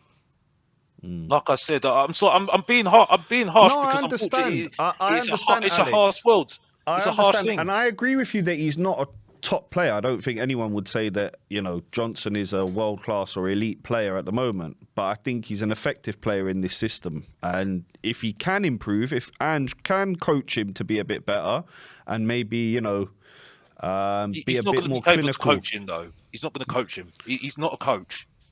He's got these coaches he tells his coaches what to do. Well, I've got on good authority what happens in the training ground at the moment. He tells his coaches what to do, right? What he wants, and that's it. It's not him. So, like, for me, that's the deal breaker for me. You see, I don't think he is going to get sacked. You don't think he's a man manager, Alex? You don't think he's a man manager and he can coach I don't think so. No, because you can see it. You can see it because no one's improved. And the thing is, though, yes, we do attack because the system makes you attack. That's why he's pushing us to attack a lot of the time. But I just don't see anybody take responsibility. You've got good players there. If you adapt to what they can do and stop this trying to do this too over pressing and stuff, I think we will have less injuries, because I don't think it's going to get better, the injuries, because Van der Ven will get another Hendren injury all day long. right? And people saying we're missing him. We're not missing him. We're not missing Romero because he's been terrible this season. People saying he's been terrible this season. Davis has been our best defender. Let's be honest here. You know what I mean? If we're really honest, come on now. You know what I mean? So I think the transfer window is going to tell us a lot, but I think they're banking on Jan van Hook to make an impact, knowing this club. I think they're banking on him big time, right? So I mean, I don't think we're getting relegated. I think we've got a chance in the Carabao Cup, Europa League. I'm sorry, good managers will figure this guy out, simple, easy, right? And so we just have to move on to a massive fixture list. So you better enjoy your Christmas, guys, because it ain't going to get any better. Because it's going to be a roller coaster ride, and that's it, yeah. All right. And Mr. Right. Box Office is going to be on holiday soon as well, going to a soccer event as well, because I need to enjoy myself with He Deji. needs. I think Mr. Nice. Mr. Box Office You know needs what I a mean? holiday. Yeah, go and enjoy. Oi, Alex, send You know us what I mean? send us some updates from that. Yeah, man. That's what I want to see. because he needs some was it some TFC as well, the way that he's going on his channel as well. Big up to him every single I time. think But we all anyway, do.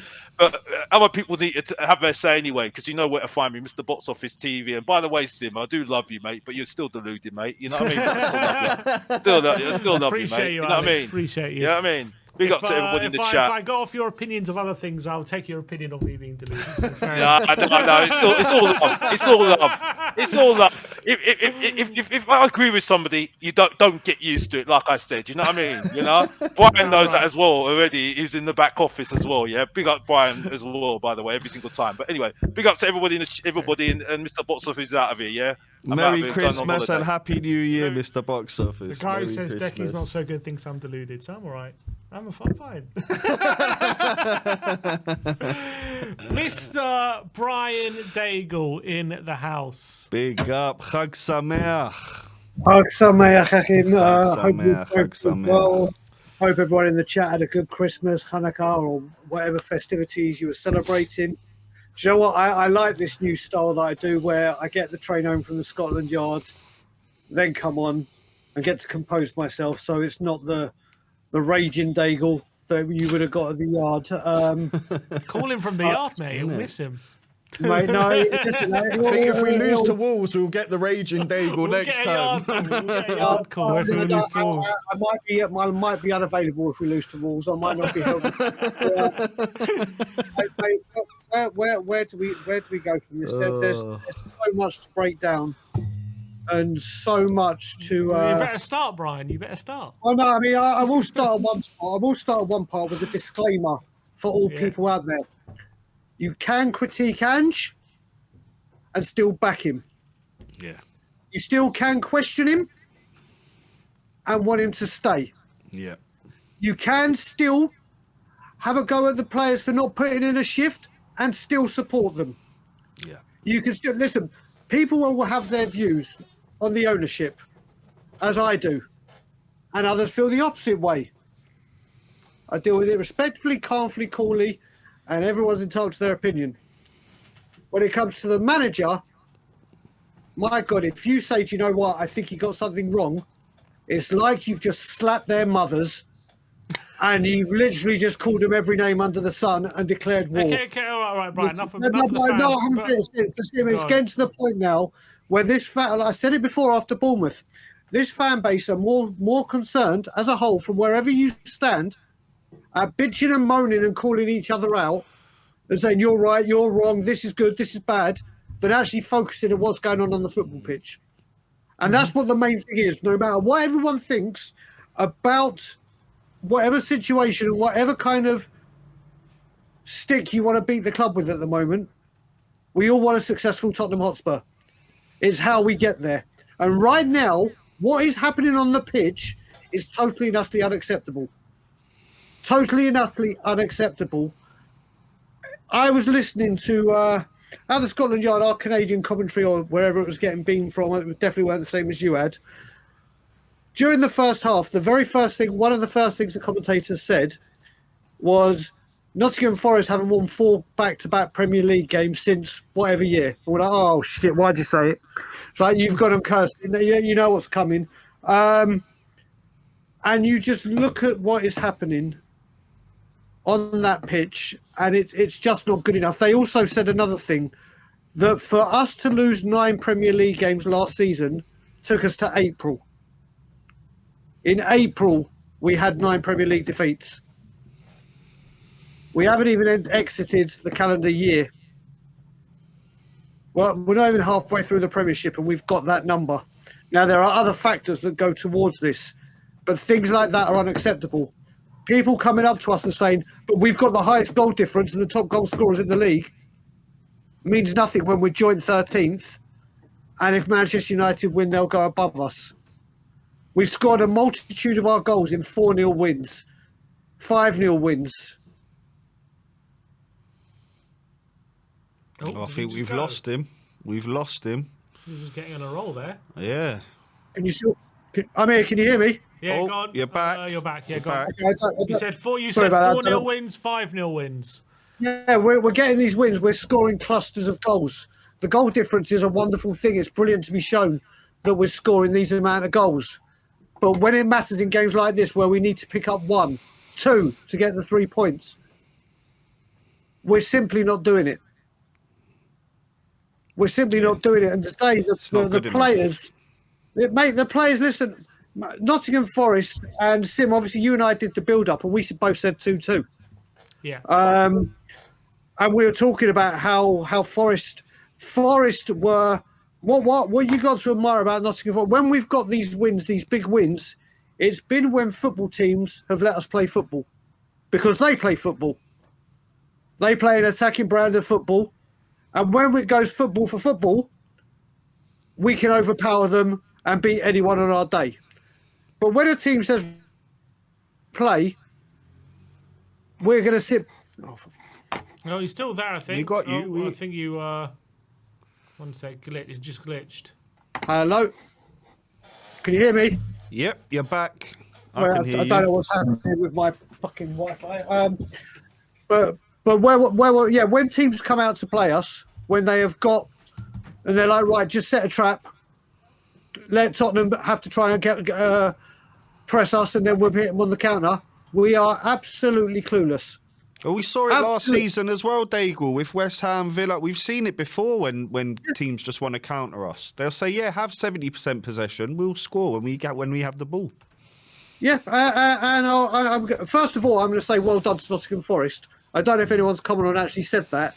No, they had a game great plan. Performance. Yep. They had a game plan. They stuck to it. It might not have been the prettiest of football, but as I've said loads of times on this channel about Morgan Gibbs-White, for that assist, whether he just ran through us like a hot knife through butter and then played a beautiful through ball in. There was not one midfielder on the pitch today that I thought could do that or replicate that. They always seem to have a man spare. We struggle to find a pass or find movement and running. It was just a shambolic, or I don't want to say shambolic, let me take that back. It was just, we are bereft of ideas.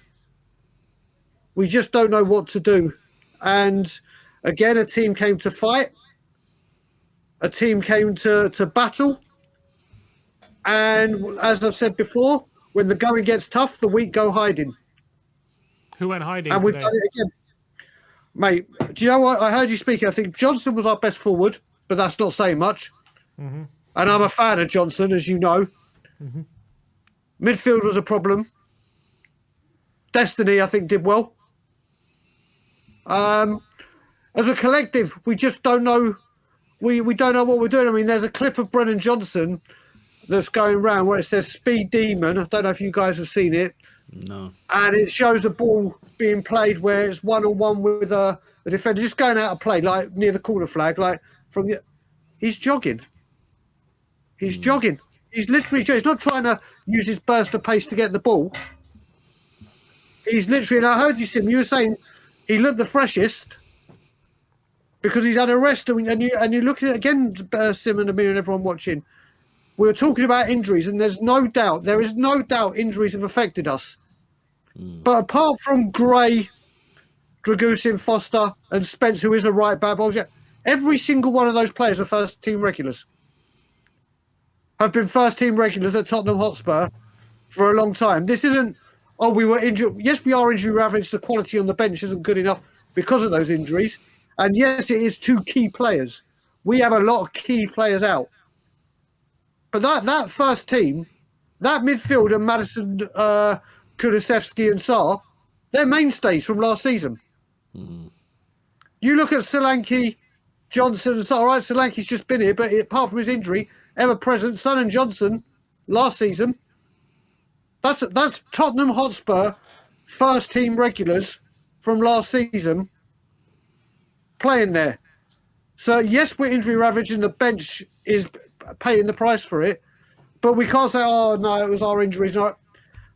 Yes, it's affecting the quality on the bench, but they are first team regulars that are on the pitch, apart from Brian, the 3. would it be fair to say this season more than ever, though, if you have a small drop-off, it's having a bigger effect than maybe last season or other seasons where you can get away with it, with this season where there are so many good teams now, where even the slightest drop-off and you're losing a lot more games than maybe you would have in previous seasons? Correct, but we should have been prepared for this. I mean, obviously you can't prepare for the injuries, but then you go back to the summer window. And again, forget the players we brought in. Once again, we were left short, as we always are. Listen, the day we signed Archie Gray, I came on your channel, Sim, and spoke to you and Ben, said I was absolutely delighted with this signature. I think he's going to be a quality player for Tottenham Hotspur. But we're pinning our hopes now on an 18-year-old midfielder at centre-back, or an 18-year-old midfielder that could play right-back, and predominantly did for me. And a 19-year-old Korean winger who hasn't played in any big leagues. Yeah, I mean, you look at it as well. I mean, you look at these. What I don't understand as well is, Andrew at the end, what has Will Lancashire got to do to get on that pitch if we need goals? It's true. If we need goals, even to put 2 up top with Solanke, I'm not saying take Solanke off, but when you need goals and you've got a striker sitting on the bench that, and I won't say, if people say, oh, he's too young, he hasn't got the experience, well, Ange Postecoglou gave him the nod at Galatasaray away. And he scored. And one of the most hostile, toxic environments for a professional that's been in the game for years. That is a very, very intimidating place to go.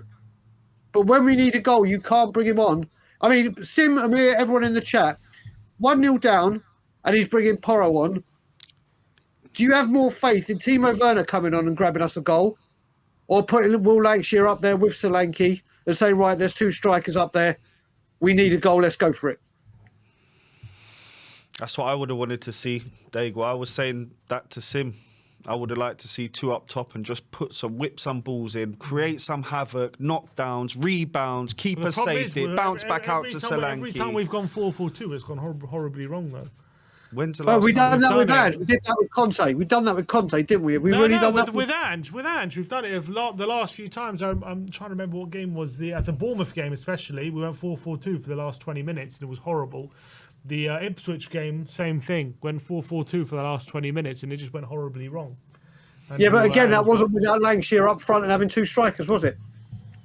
Not saying Lancashire. We would put Son up front. We would put Son next to Solanke usually. Yeah, and listen, so Sonny's playing on the left wing, or Richarlison, if and when he's fit. Yeah. Against last time he got Palace as well. Palace, we went 4-4-2, and it was horrible. Yeah, we were blunt. But again, we didn't have 2 strikers on the bench, did you? Going 4-4-2. We had Solanke and Richarlison. Is that the game Richarlison got injured playing football? No, it's not. But I think the next one. It was Ipswich. It was Ipswich. It was Ipswich. He did that. Yeah. Oh no. It was one game anyway. He got Villa. That's right, Villa. But it's not pre-reading. We were listen. A few weeks ago, or a month and a half ago, everyone was taking the piss out how bad West Ham were and how far we're apart. Oh my God, they're so bad. We're level on points with them. We're level on points with them. It makes tough reading, Dago. It makes some really tough reading, that table at the moment. No doubt about it. It's shocking. I mean, I don't even know where we go. It's, you look at it in January. Would I love Ange Postecoglou to get every single player he wants and be given the opportunity to turn it around? When I say every single player he wants, do you trust, like Stel was saying for others, with his buying with the talent he's bringing through? Do we just go down the loan market? And all these people as well talking about if we sack Ange, forget about, you got to remember, we sack Ange and you try and sell Tottenham Hotspur. Normally you're selling a Tottenham Hotspur that's challenging for the Champions League.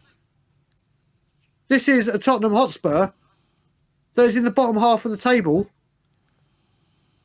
injury ravaged, and could be an issue. I just don't see this. Listen, I'm going to go back to the start now when I started about the fans. In the video you and me did about the comments next to each other. Brian can't be a Spurs fan because he supports Ange, so he can't be a Spurs fan. And the one below it, oh my God, Brian's one of the Ange outlot. What the fuck's Brian talking about? Why is he one? This fan base welcome don't listen. to the internet, Brian. Welcome Mate, to the internet. I know it, but they don't even listen. They But don't this even plays listen. into Levy's hands, all this situation. It Exactly, plays straight into his hands. Listen, Troller's got a troll, and I know that's why they got to do it. But it comes to the point where, if you look at it right now, people are talking Xavi and all the. He's going to come to Tottenham Hotspur if we got rid of Ange. Xavi, Barcelona, yeah, cool, absolutely. Yeah, he's going to come to. Who in their right mind is going to want to come to this club? Who in their right mind would do so? As I keep saying, you're meant to strengthen at a time of strength. We are a wounded animal. The players look so low on confidence, look low on fitness. The formation and the system's not working. Ange can't find the solutions. Ange, as much as I love him, when people say he doesn't change, he needs to.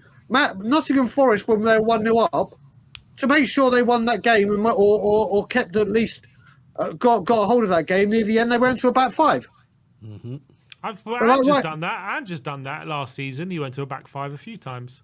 But Simeon, this is the thing, we've got to forget what he's done in the past. It's in the future now, in the present and the future, because whatever he's doing right now, it's not working. And if it carries on not working... The last time we tried to hang on to the lead, we're always chasing a game. Exactly, that's what I'm saying. But we're always... When we have been in the league Chelsea, we all know what happened. Yeah, but he wasn't going to go back five in the first half. Whether we gave away 2 stupid penalties, which are obviously not Ange's fault at all, that's the players. Then Liverpool, we did what we did. But when these defeats are coming the same way, and it's like, we don't change, neither are the results. The results aren't changing. The system's not changing. I'm not saying all of a sudden he makes a couple of tweets and all of a sudden we're unstoppable. That's not what I'm saying. But if you keep doing the same thing and you're getting the same results, surely you think, you know what, this ain't working. The personnel I've got, whether they're injured or they're not capable of doing it, I need to adapt. Now, I understand Ange's play his way. I love his philosophy. I love it. But you can't, like I said, these big wins where it looks so good, your Manchester City, your Aston Villa, because they will play football. I would still say, if we had our fully fit team out, we would have been we'll give them a good go. But when these teams come to fight, or it's like, right, we know how to stop Tottenham, they show that they do know how to stop Tottenham. That's the issue. I mean, Liverpool all round, they're a phenomenal team. Like I said, they're the greatest in the country right now, bar none. Easy. But they can mix it up. They can change it up. They can adapt. They've got players that you look at that team that have got leadership throughout it. I mean, real leadership. They lost 1-0 to Forest. They did. But look at the rest. I mean, look at the rest of it, Sid. But they've got leaders on that pitch. They also inherited though an incredible, team from the rebuild was done. The rebuild was done. Yeah, the rebuild was done. But like I said, I mean, I don't know if you watched any of when me and Sid were doing the preview, and I said this comment. that's used in North America, which is either you're rebuilding or reloading. Yeah, Liverpool are always reloading. it's true. The rebuild is the one odd player here, the one odd player there, but they're stacked. We are constantly in a state of rebuilding. I think the last time, but that doesn't come down to Ange, right? That can't be put on Ange. You can't do it with 14 different managers. We're always reloading. Exactly. But what I will say, if you look at it, I said to Simeon, I can't remember the last time we reloaded and got a player. We lost a player of significant quality and replaced him. I would kind of put Vicario there because we got it right with the goalkeeper first time, which we've seen with Manchester United when they've tried to replace Schmeichel and Van der Sar has taken time. Or Arsenal with Seaman, Lehman, whatever. I would say when we spent 60 million, I know it hasn't worked out, but we spent 60 million on Richarlison. That was supposed to be us reloading, but it hasn't worked out like that. Yeah, we still spent the money. We still spent the money, didn't we? We spent 60 million on a striker. We had Kane and Son. If you want to label Kane, Richarlison reloading rather than rebuilding, because I am convinced he was bought knowing Kane was leaving the next season. Yeah. And it was like, you're going in. And then we needed, and it was like, okay, we'll get a striker in now. But remember, that's available at a decent price, rather than going for the big ones at the time, like a very big striker that would have come in. Then that's how you see. That's how you can see it, Simeon. For me, that's not reloading. That's not reloading. That's rebuilding. Because it's like, right, we've got a new striker who's going to lead the line. Again, Solanke. The idea of it was to strengthen a position of strength, which was a striker. We had Kane, we had Son, and we some Richarlison on top of that. I'm not saying it's worked out. I'm saying the intent. No, I know you are. I know you are. But it's just you look. You say that, then I'll say Salah, Mane, Firmino, Gakpo, Jota, Diaz. Yeah. And all those. Yeah, it's different. There's different levels. They They're came fishing in different waters. They're fishing in completely different waters to We us. could have had Mane. And Diaz. Yep. And Diaz. Yeah, we picked Decky over Diaz. Though. Well, we pick Odebear and Werners over these players as well. It's not exactly. good enough. Listen, Odebear, I went nuts when we signed him because I thought we needed a real established winger. He could turn out to be great. But it's another he could. It's a question mark. He's had one season exactly, Amir. He's had one season in the Championship, Premier League. Sorry, they got relegated. That's not solely down to Odebear. He's come in. Would you have said at the beginning of the season, before that deal was even come, do you know who will make this team will improve this front line no end? Go get Wilson Odebear from Burnley. No, I don't think a single Spurs fan would have turned around and gone, that's the wing we need. That's why they're paid the big bucks, aren't they? Because the scouting team anyway. To get those underrated value targets, they've been getting them wrong. They've been getting them wrong for 20 years, Sim. If you get those underrated players, you've got to bring in someone that's there ready. They're developing. Which is why Werner was the one I should be angry with, not Odebear, I think. Mate, listen. Like I said to you, I'll always admit when I'm wrong, and I did go absolutely nuts when we signed Odebear because I really wanted. That when you bought Solanke, that's because we'd already signed Werner. I think like you said, that signing of Werner. I think, of course. But the thing is, when you get Dominic Solanke in, and one of the key stats that I loved about him was he scored the most headed Premier League goals in the Premier League last season. Yet we don't have a single person that can cross a football to him. It's like, well done. It's like buying someone that's only got a left foot, a right foot shoe. I feel like we've been doing that for 20 years, Daigle, honestly. Brian, we have to move on because we've got other guests. Of course, guys, of course. Appreciate your time as always, mate. Always good to speak to you, my friend. Always a pleasure, lads. Have a great day, and everyone enjoy the rest of the holiday seasons. And let's just pray to God we turn this round against Wolves. Amen to that. See you later, boys. Take it easy. See ya. Well, for the second time, I think in a week, Man United have conceded directly from a corner. Different keeper this time. Andre Onana is Andre Onana's in goal. But Cunha has put it right on top of his head, and he's gone straight in. 1-0 to Wolves against the Molineux here. Just showing you that if when you change manager, it doesn't even guarantee a manager bounce. No, but that's the whole thing. I think a lot of people are thinking a new manager would do a lot better with what than Ange with what he's got at the moment. I mean, I just don't see a manager coming in right now and turning it around. If you're telling me a manager, the only argument I would have is I believe Ange in the long term is never going to turn this form around. So I want a new manager now, even though we're going to take short-term pain with a new manager. But what we'll do is it will set us up for when we have our players back, and then we can maybe go on a run with a new manager because we can go on a run with him. Okay, but. I think a lot of fans are suggesting that a new manager at the moment. I don't see a new manager doing that. Maybe we could get a Sam Allardyce. We can nick a few draws here and there. We could do that. I wouldn't even want to go down those kind of. No, I'm saying we could get a more pragmatic manager, and I'm sure a pragmatic manager could probably get a few more like draws or something like that. But then where are we going to be left? You know what I mean? Nowhere.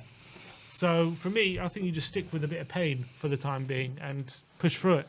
Look, let's get Petrossi on. Petrossi. Good evening. I don't know if I'm pronouncing that correctly. Can you guys hear me? Yeah, we can hear you, mate. Thanks for calling in. Yeah, Hope man. you're doing well. First time in. Thank you two guys. For your first time calling in, is it? Yeah, it's my first time calling in. I've been a member for a few months, but now it's actually time for me to talk. I'm like, yeah, man, I just want to state my thoughts, state my vibe. Come on. Where you man. calling from? I'm calling from North London. Like, Okay. I actually have family here. Even though I live in South, it's just that I'm visiting my cousin. I'm like, yeah, man, I should go back to my Holidays. family for a sec. But yeah, man, holidays. Nice.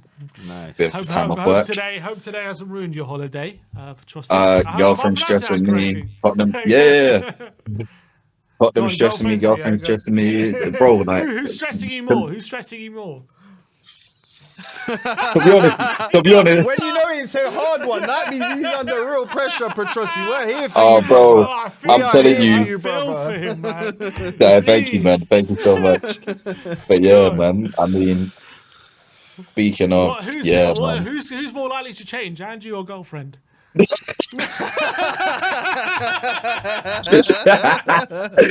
My girlfriend, bro, honestly, man, and just too stubborn. And just too stubborn, man. I'm telling you.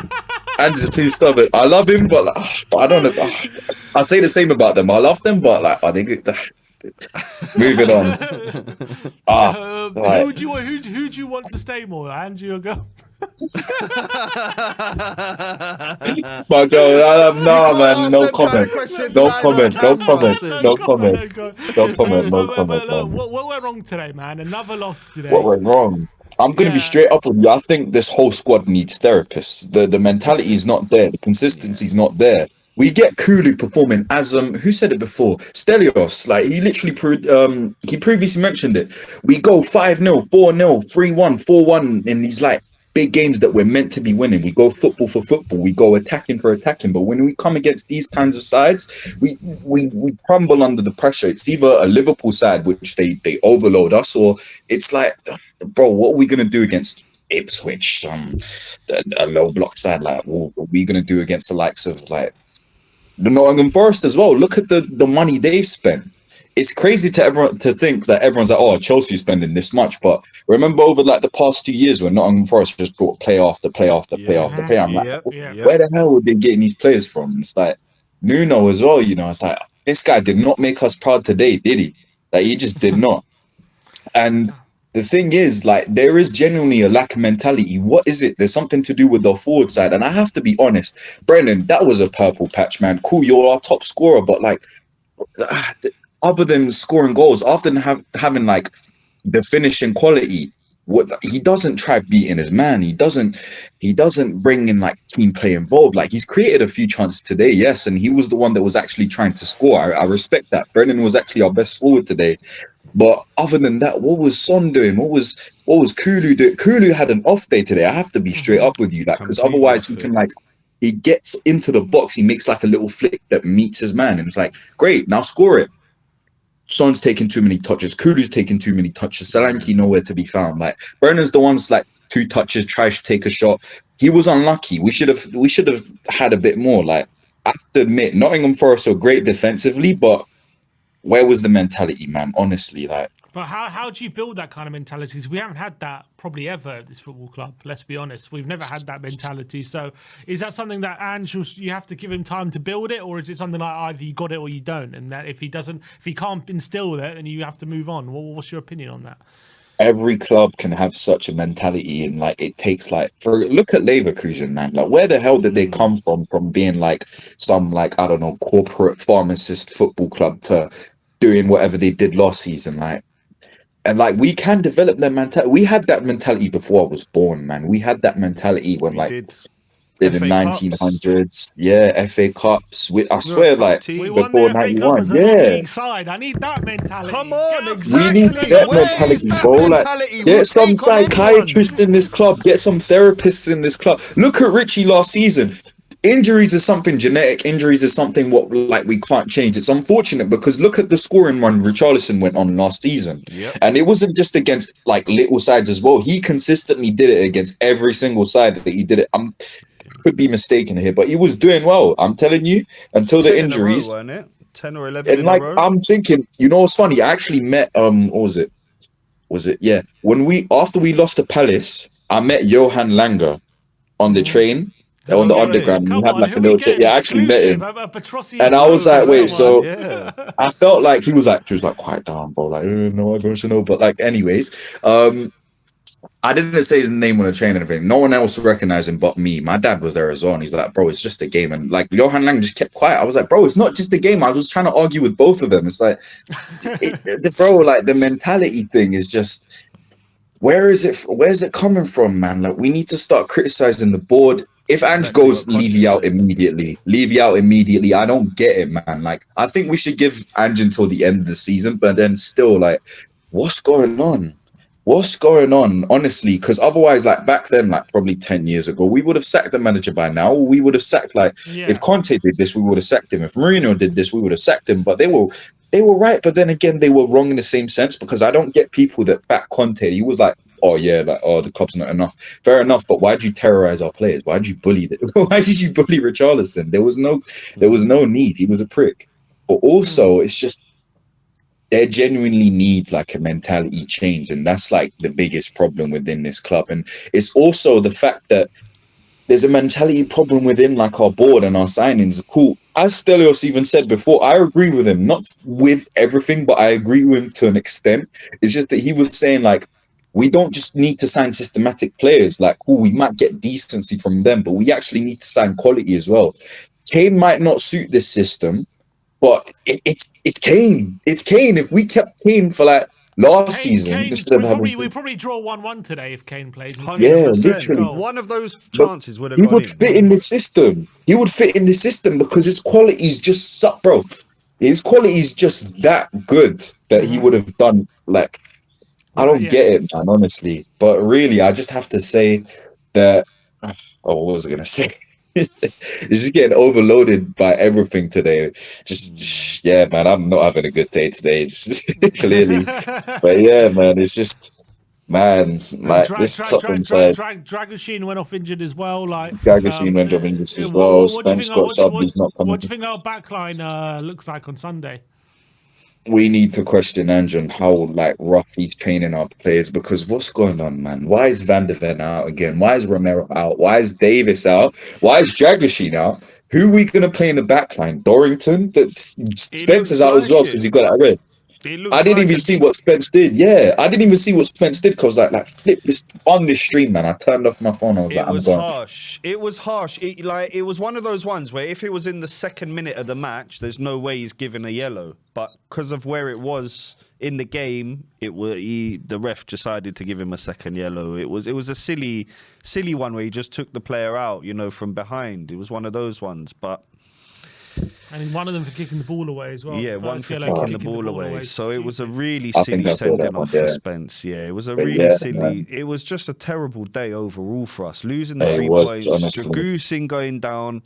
And the question is, Petrosi, can we turn it around against Wolves? It's a huge game in what? It's only 3 days away. Yeah. Can we turn it around? Can we turn it around? Is it time for you? Are you giving up on the league at this point and just saying, let's just see what we can do in the cups? Or are you thinking, no, we need a minimum standard. We genuinely just have to give up with the league.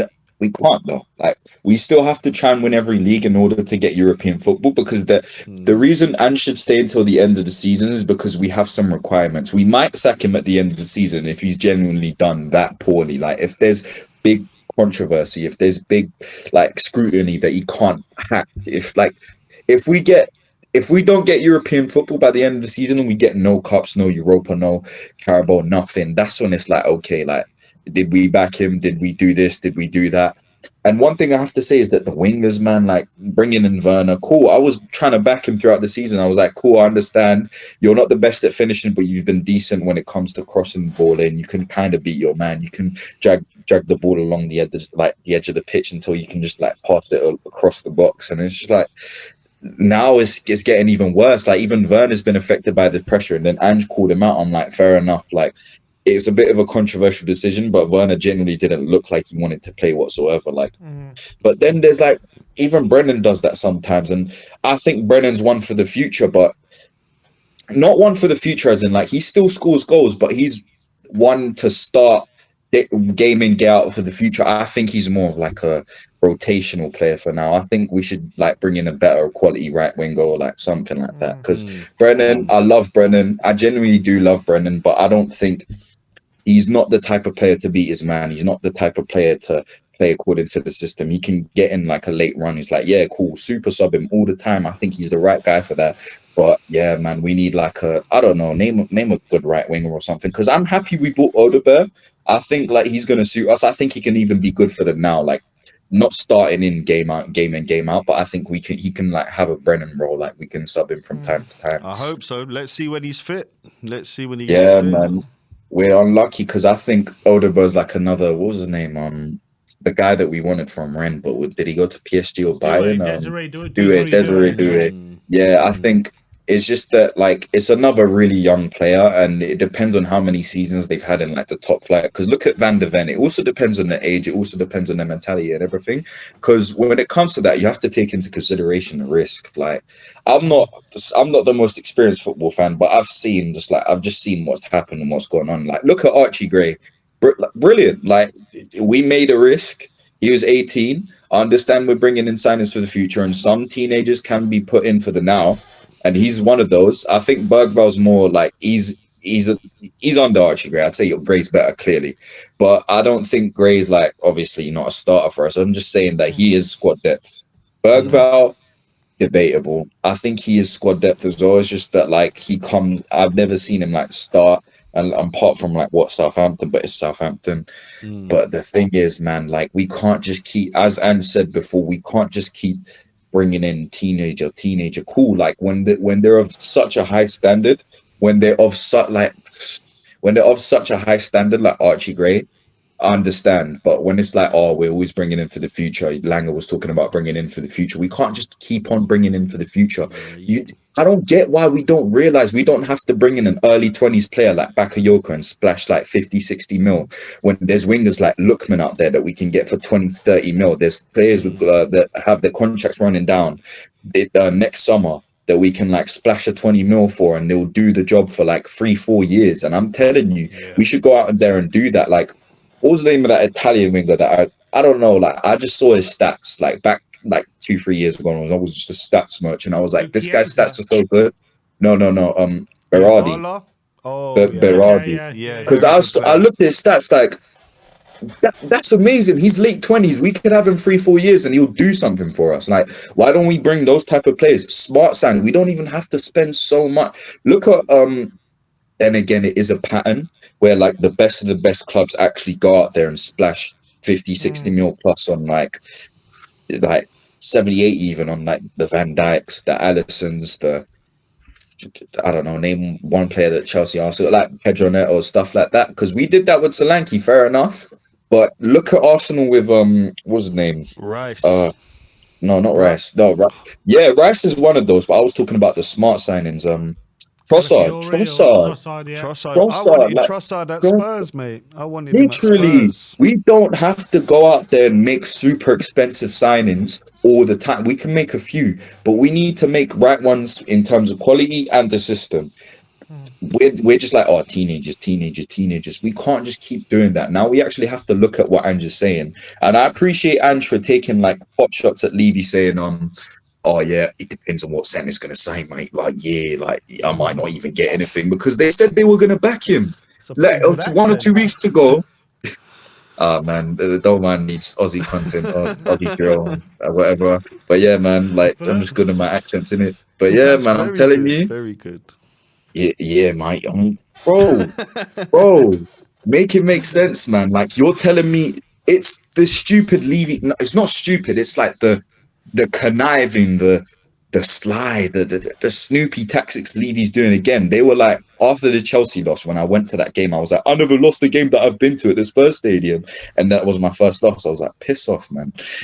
It's again, man. Like this again and again and again, and they were like, "Oh, we're gonna back the manager." And then a week later, Fabrizio Romano come out saying, "Oh, but they're only gonna make like one signing," and then Andrew's come out saying, "Oh, but like Santa might not even get me any presents, mate." Like, piss off, man. What are we gonna do about this shit board? What are we gonna do about this shit board? Because if you think about it, cool, we can protest, we can do all of this, all of that, but even no one's gonna listen. The tourists are gonna buy all the tickets, or the board's not going to do anything. Like we are genuinely powerless. We are powerless, and it pisses me off. It pisses me off so much to say. What up, Petrossi? Brilliant, Yeah, cool. we need Really a whole enjoyed nother you podcast. coming on, mate. We need Yeah, a man. You coming on. That's one of my Yeah, favourite man, calls I've no had in a problem. while. So Yeah, well done. yeah. Thank you, well man. done, first time caller. Yeah, So please man. call in again, man. Oh, for Appreciate sure, your man. time, bro. Come back again Thank soon. you, brother. I actually met Ben and Sim on thing on January. Last season's Brentford game? I don't know if you remember me. I met both of you guys before Ben went. But to this day, I'm still asking the question: why did Ben go bold? Why? Because he said Yeah, he why? didn't think you have to ask Ben that, I guess. Yeah, he didn't think he had enough hair, so he was like, "Fuck it, I'm doing it."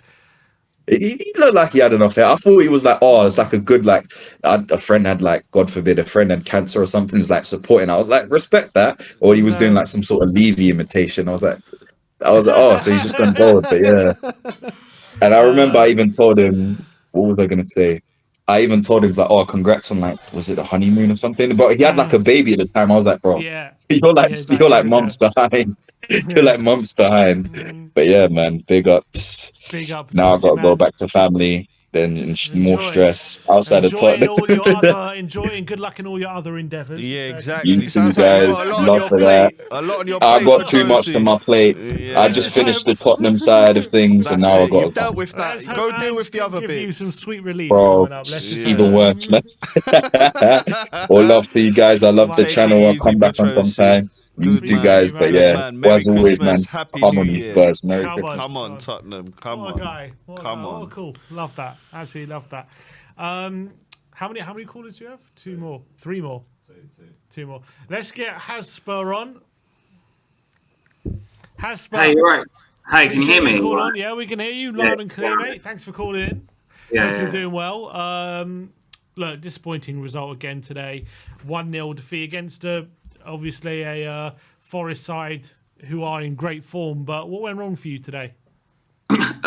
First of all, before I start, I'm being Ange out since February, so this might reflect Since my February, so my over match a year, record. nearly coming up to a year now. Of Ange out. Your Ange yeah, out anniversary.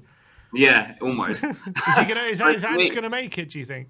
So for me, I expected us to lose today. I know it sounds gloomy, but like honestly, the way we play is just playing to our players' weaknesses. A lot of people want to point to the injuries, okay? And bear in mind, I do feel some sympathy for him because now we basically have like no defenders left. But what I don't like is the fact that, for example, Van der Ven and Romero are out.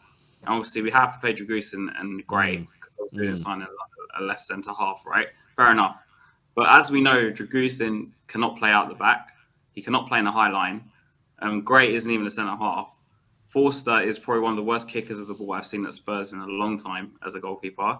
And yet, as we saw the other week, because we insist to play out the back, it causes us problems. So but let's just talk about today, because was that causing us problems today? No, just what I'm trying to say to you, right, as a summary, we're too easy to work out. We're too easy to play against. And Forest knew exactly what we're going to do because we're always going to invert the fullbacks. Our wingers in my opinion, Johnson and Son aren't wingers really, and he's trying to play them that way. They're more inverted forwards, I think. That's how I would play them at least. And it's exposing the weaknesses in the team. And the way we play, there's no urgency. Like, I don't see any urgency in our way we play.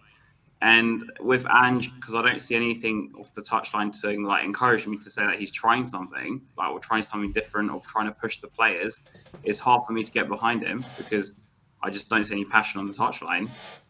And his tactics are just too easy. We've lost 9 games now. It's only been 18 games of the season. So it's half our games we've lost. What should he have done differently today? What should he have done differently?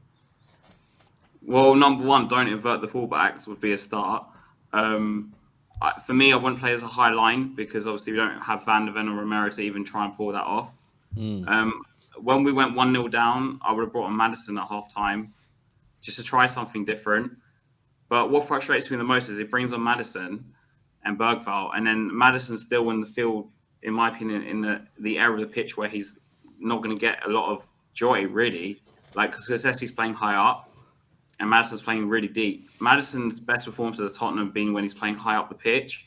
And if anything, Cassetti's dropped off, right? And then and I've seen this repeatedly with Maddison when most of the games he's played, especially this season, he's played further back. And whether that's to do with the inversion as well, because the inverted fullbacks kind of block his space, I think. And I just feel like Ange's playing to our players' weaknesses, which is what's causing half these issues, right? And like today, for example, we went 1-0 down. Later in the game, I would have brought on, I know Brian mentioned it earlier, brought on Lancashire and gone 4-4-2 and try and play high balls in. Try something different. Like, this manager doesn't change anything. He changes the personnel on the pitch. He doesn't change the tactics. Yeah. I hear your frustrations, right? I'm just on the other side of the coin. I'm not Ange out because I just don't want another go on the merry-go-round of managers, and I just don't know where we go from here. Like, so in your mind, you think we just need to cut the cords now with Ange and find a long-term replacement and go for somebody else? That's where you think that would be the best direction for the club? Well, I know a lot of people say, look, there's not many managers out there, right? Obviously, United wouldn't have got Amorim because they were willing to pay the money. Obviously, I think there's loads of managers out there, even in the Premier League, who are better than Ange. But what's the in terms of sacking Ange with the goal? What's your ultimate goal? Is that you think there'll be an immediate uptick in form? You think the new manager can get us playing, get results in the current circumstances? I think a new manager obviously would get a bounce in the first 5-6 games, I think, regardless. But for me, what I would do, I would put in someone like Redknapp. It hasn't happened with Amorim. Someone like Redknapp. For like 6 months, or even just to give the club just a bit of a lift, and then spend those 6 months trying to find the right man, rather than say, if people saying, a lot of people are saying to me, oh, there's no one out there. But if you're going to go down that route, then bring someone in short term for 6 months. Try and find someone else for the summer so you can start like that. Oh, but if you're hoping, I get that. But if you're of that opinion, are we not better just persisting with Ange to see if he can turn it around? Because the upside of that is if he can turn it around, then you have something to build on. Rather than you're saying, well, if we're going to go for short term, then it's just a hiding to nothing kind of thing. There's nothing really to be gained from that. Personally, I don't think in the short term he's going to turn it around. I'm quite worried, if I'm honest, guys. If it carries on this trajectory, we could be in a relegation battle in the next month. I'm not even joking. Oh, mate. We're not going to be in a relegation. I really hope. I can't see it being Wolves. Let's be honest. I can't see it being Wolves. I think Wolves will probably beat us next week. I know some people are arguing about the cup, but where are we going to be by then? Like, I don't see where the next win's going to come from, to be honest. I'm saying with the current injury crisis, does a new manager guarantee turning it around with all the injuries that we have and everyone's playing all the time? And like, who's going to come in and turn it around exactly? But this is why I suggested someone like Redknapp. It doesn't have to be Redknapp, but someone experienced, at least in the league or something like that, come in for 6 months, kind of stem the ship, stem the tide, or I don't know what the word is, and then bring someone in the summer. You can go that route. Is he going to stem that? My point is he going to stem the tide with this current injury crisis, or is he going to have to wait for players to be back, just like Ange? I was going to say, there's another route you can go down. You could go try and find a long-term manager now, but then in January you have to go out and sign 2 or 3 players straight away. That ain't gonna happen. And that's why I said the other route, the 6 months. Yeah, And then go in the, like, for me, the problem, I don't hate Ange personally. Like, I don't dislike him as a person. It's nothing to do with like anything like that. I just don't. His tactics just don't work in this league at this level, and I've seen it. The evidence is already there, and I just think we keep persisting with him. I think things are only going to get worse. I don't see it getting any better. I just don't. I don't see where the next win's going to come from. So how do you explain the big wins we've had if they don't work at this level? Because maybe 1 in like 5 games it works, but if we're talking over a long-term period, like it's just not going to work. Like I said, I think he's playing our players to their weaknesses rather than their strengths. Look at Adogi and Porro, for example. We signed him as wing backs, and he's inverting them. Solanke, I feel sorry for the guy. I don't even rate Solanke that highly, and he's a tall striker, right? Instead of playing balls in high for him, like he had 1 chance today where we put the ball in and he headed it. Yeah. And I know you guys earlier in the show mentioned about us going 4-4-2 and how it didn't work last time. It's because when we went 4-4-2 before, he still inverted the fullbacks. So what's the point? The whole point of 4-4-2 is to use the wingers to put the balls into 2 strikers. We didn't even do that. Like it's almost like it's overcomplicating everything. I don't understand it. All right. But look, Hasbert, appreciate you calling as always, mate. Thanks for giving your time, and thanks for talk to you soon. No, appreciate it. Big up Haz, and you know what I appreciate there with Haz. At least he's got a plan, right? These Ange out people, he's saying, look, bring in Harry Redknapp for 6 months, or bring in someone to stabilise the ship, I hear that, get it in the right direction, turn the ship around, get it in the right. And I appreciate that. Instead of just being like Ange out and we'll see where we go. At least he's got a plan. I get appreciate that. For me, there's no point if you're gonna do that. You might as well just stick with it, because what's the upside of having a short-term lift is that you get a short-term upswing and then you're back to square one in the summer. Look, it might not work if you stick with Ange, right? But the upside of it potentially working and him turning it around is much greater than the upside of having a short-term manager have an upside, if you know what I mean. I'll be real with you, Sim. I just want to see what we do in these cup competitions, and then I'll have my verdict on Ange. All right, we're going to get into some super chats quickly, and then we'll bring on our last guest. Travis Kendall says, Sonny went past his man once. It's not just left-back and centre-back position we're hurting in. With these injuries, the mix we have to work with just isn't gelling. Alex, clearly an Arsenal fan, says, if you guys win the Carabao but finish 10th, would you want to keep Ange? No.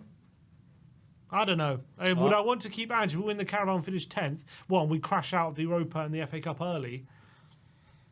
I think the jury would definitely be out for me. I would say if let's say we got to like a Europa League final and we lost on pens, and won the Carabao Cup, and finished 10th, then I would say okay, and got to the semi-finals in the FA Cup. Yeah, I would say okay. He's shown he can go far in these competitions. I'll give him another season, but just a Carabao and 10th, and then nothing in the other competitions. I don't think that'd be enough for me. Depends. Look, if we've completely fallen off, if it's like really tight in the league, it's like 3 points between 10th and 4th or something. Something which it could be this season, given the craziness of the Prem. I think if we're well off it like we are now, and we finish 10th, and if we luck a Carabao Cup win, I don't think that's going to be enough.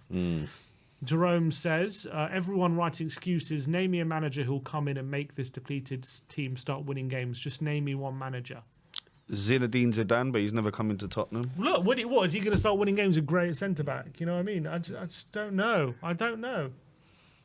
Will he? Won't he? I think you bring in someone of that ilk, someone who's that good. I think he does get a lot more out of these players. Look, maybe a bit more. He's a legend of football. Do you know what I mean? He's one of the greatest players of the last 50 years. I don't know if we just start automatically winning games right now. Won 3 Champions Leagues with Real. I'm not saying he's not a good man. He's a bad manager. He's a brilliant manager. I'm just saying I don't think the way the squad is at the moment, the conditions that the squad is, I find it hard to see a manager coming in and just getting more out of this team in terms of effort. I hear and that. I running get and, that. I get that. And all of a sudden they're going to start winning. I think I it's hear that. difficult. I hear that. Maybe agree to disagree on that one, Sim. Michael Hellman says, our losses are simply because the players aren't good enough or lacked efforts for the full 90. Son and Romero need to be dropped from the captaincy roles. I prefer we keep Ange over Mason in the interim. I agree with the latter.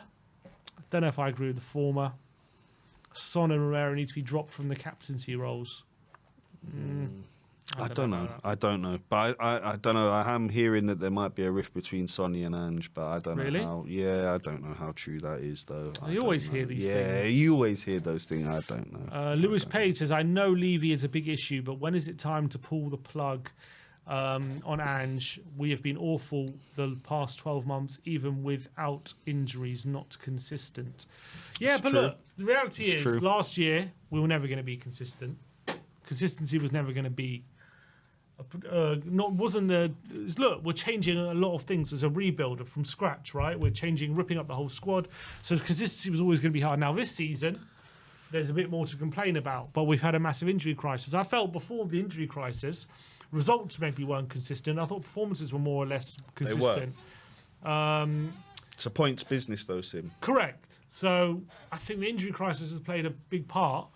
But for me, I'm just willing to persist with... Willing to with ride the out the pain. storm. We'll Ride through the it storm. out. Ride through the storm. Riding Okay. in the storm. That's it. SLG says, this is the calmest Mr. Box Office I've ever seen. Jeez, I think we can all agree with that. All right, last caller. We're going to have to keep it short because I've got to go. But KPV, let's get him on. Yo. Kyle! Yo, Hello. yo! It's Big up me, it's me, it's KPV. KPV. What's going on, mate? Not good, man. Like, I knew it. I expected us to lose. Like you said on Sunday, you expected us to lose Liverpool. Like, looks like we both expected that. But yeah, like today just wasn't great. Like, what's going on here, man? What are we doing here? Come on. Like, What are we doing at KPV? What went wrong? selection and tactics, man. Like, he's not going to change the way you play, Ange. And yeah, like Jamie Carragher said, like, I think they're going to change the way they play. Like, to change the way What they play. was the selection problem? Tell me. Like, I don't know, like starting, I'd say, well, something, I don't know, but now Starting who? I said great, but maybe I'm wrong, but he's great, but he ain't. Well, who could have played instead of him? We've got no centre backs. You could have put expressions there, mate. Oh, damn right. Get them oozing on the centre backs. Yeah, but you could have put expressions there, man. Like, could have put him there, and he would have done a better job. But yeah, Carl, have you had a nice Christmas?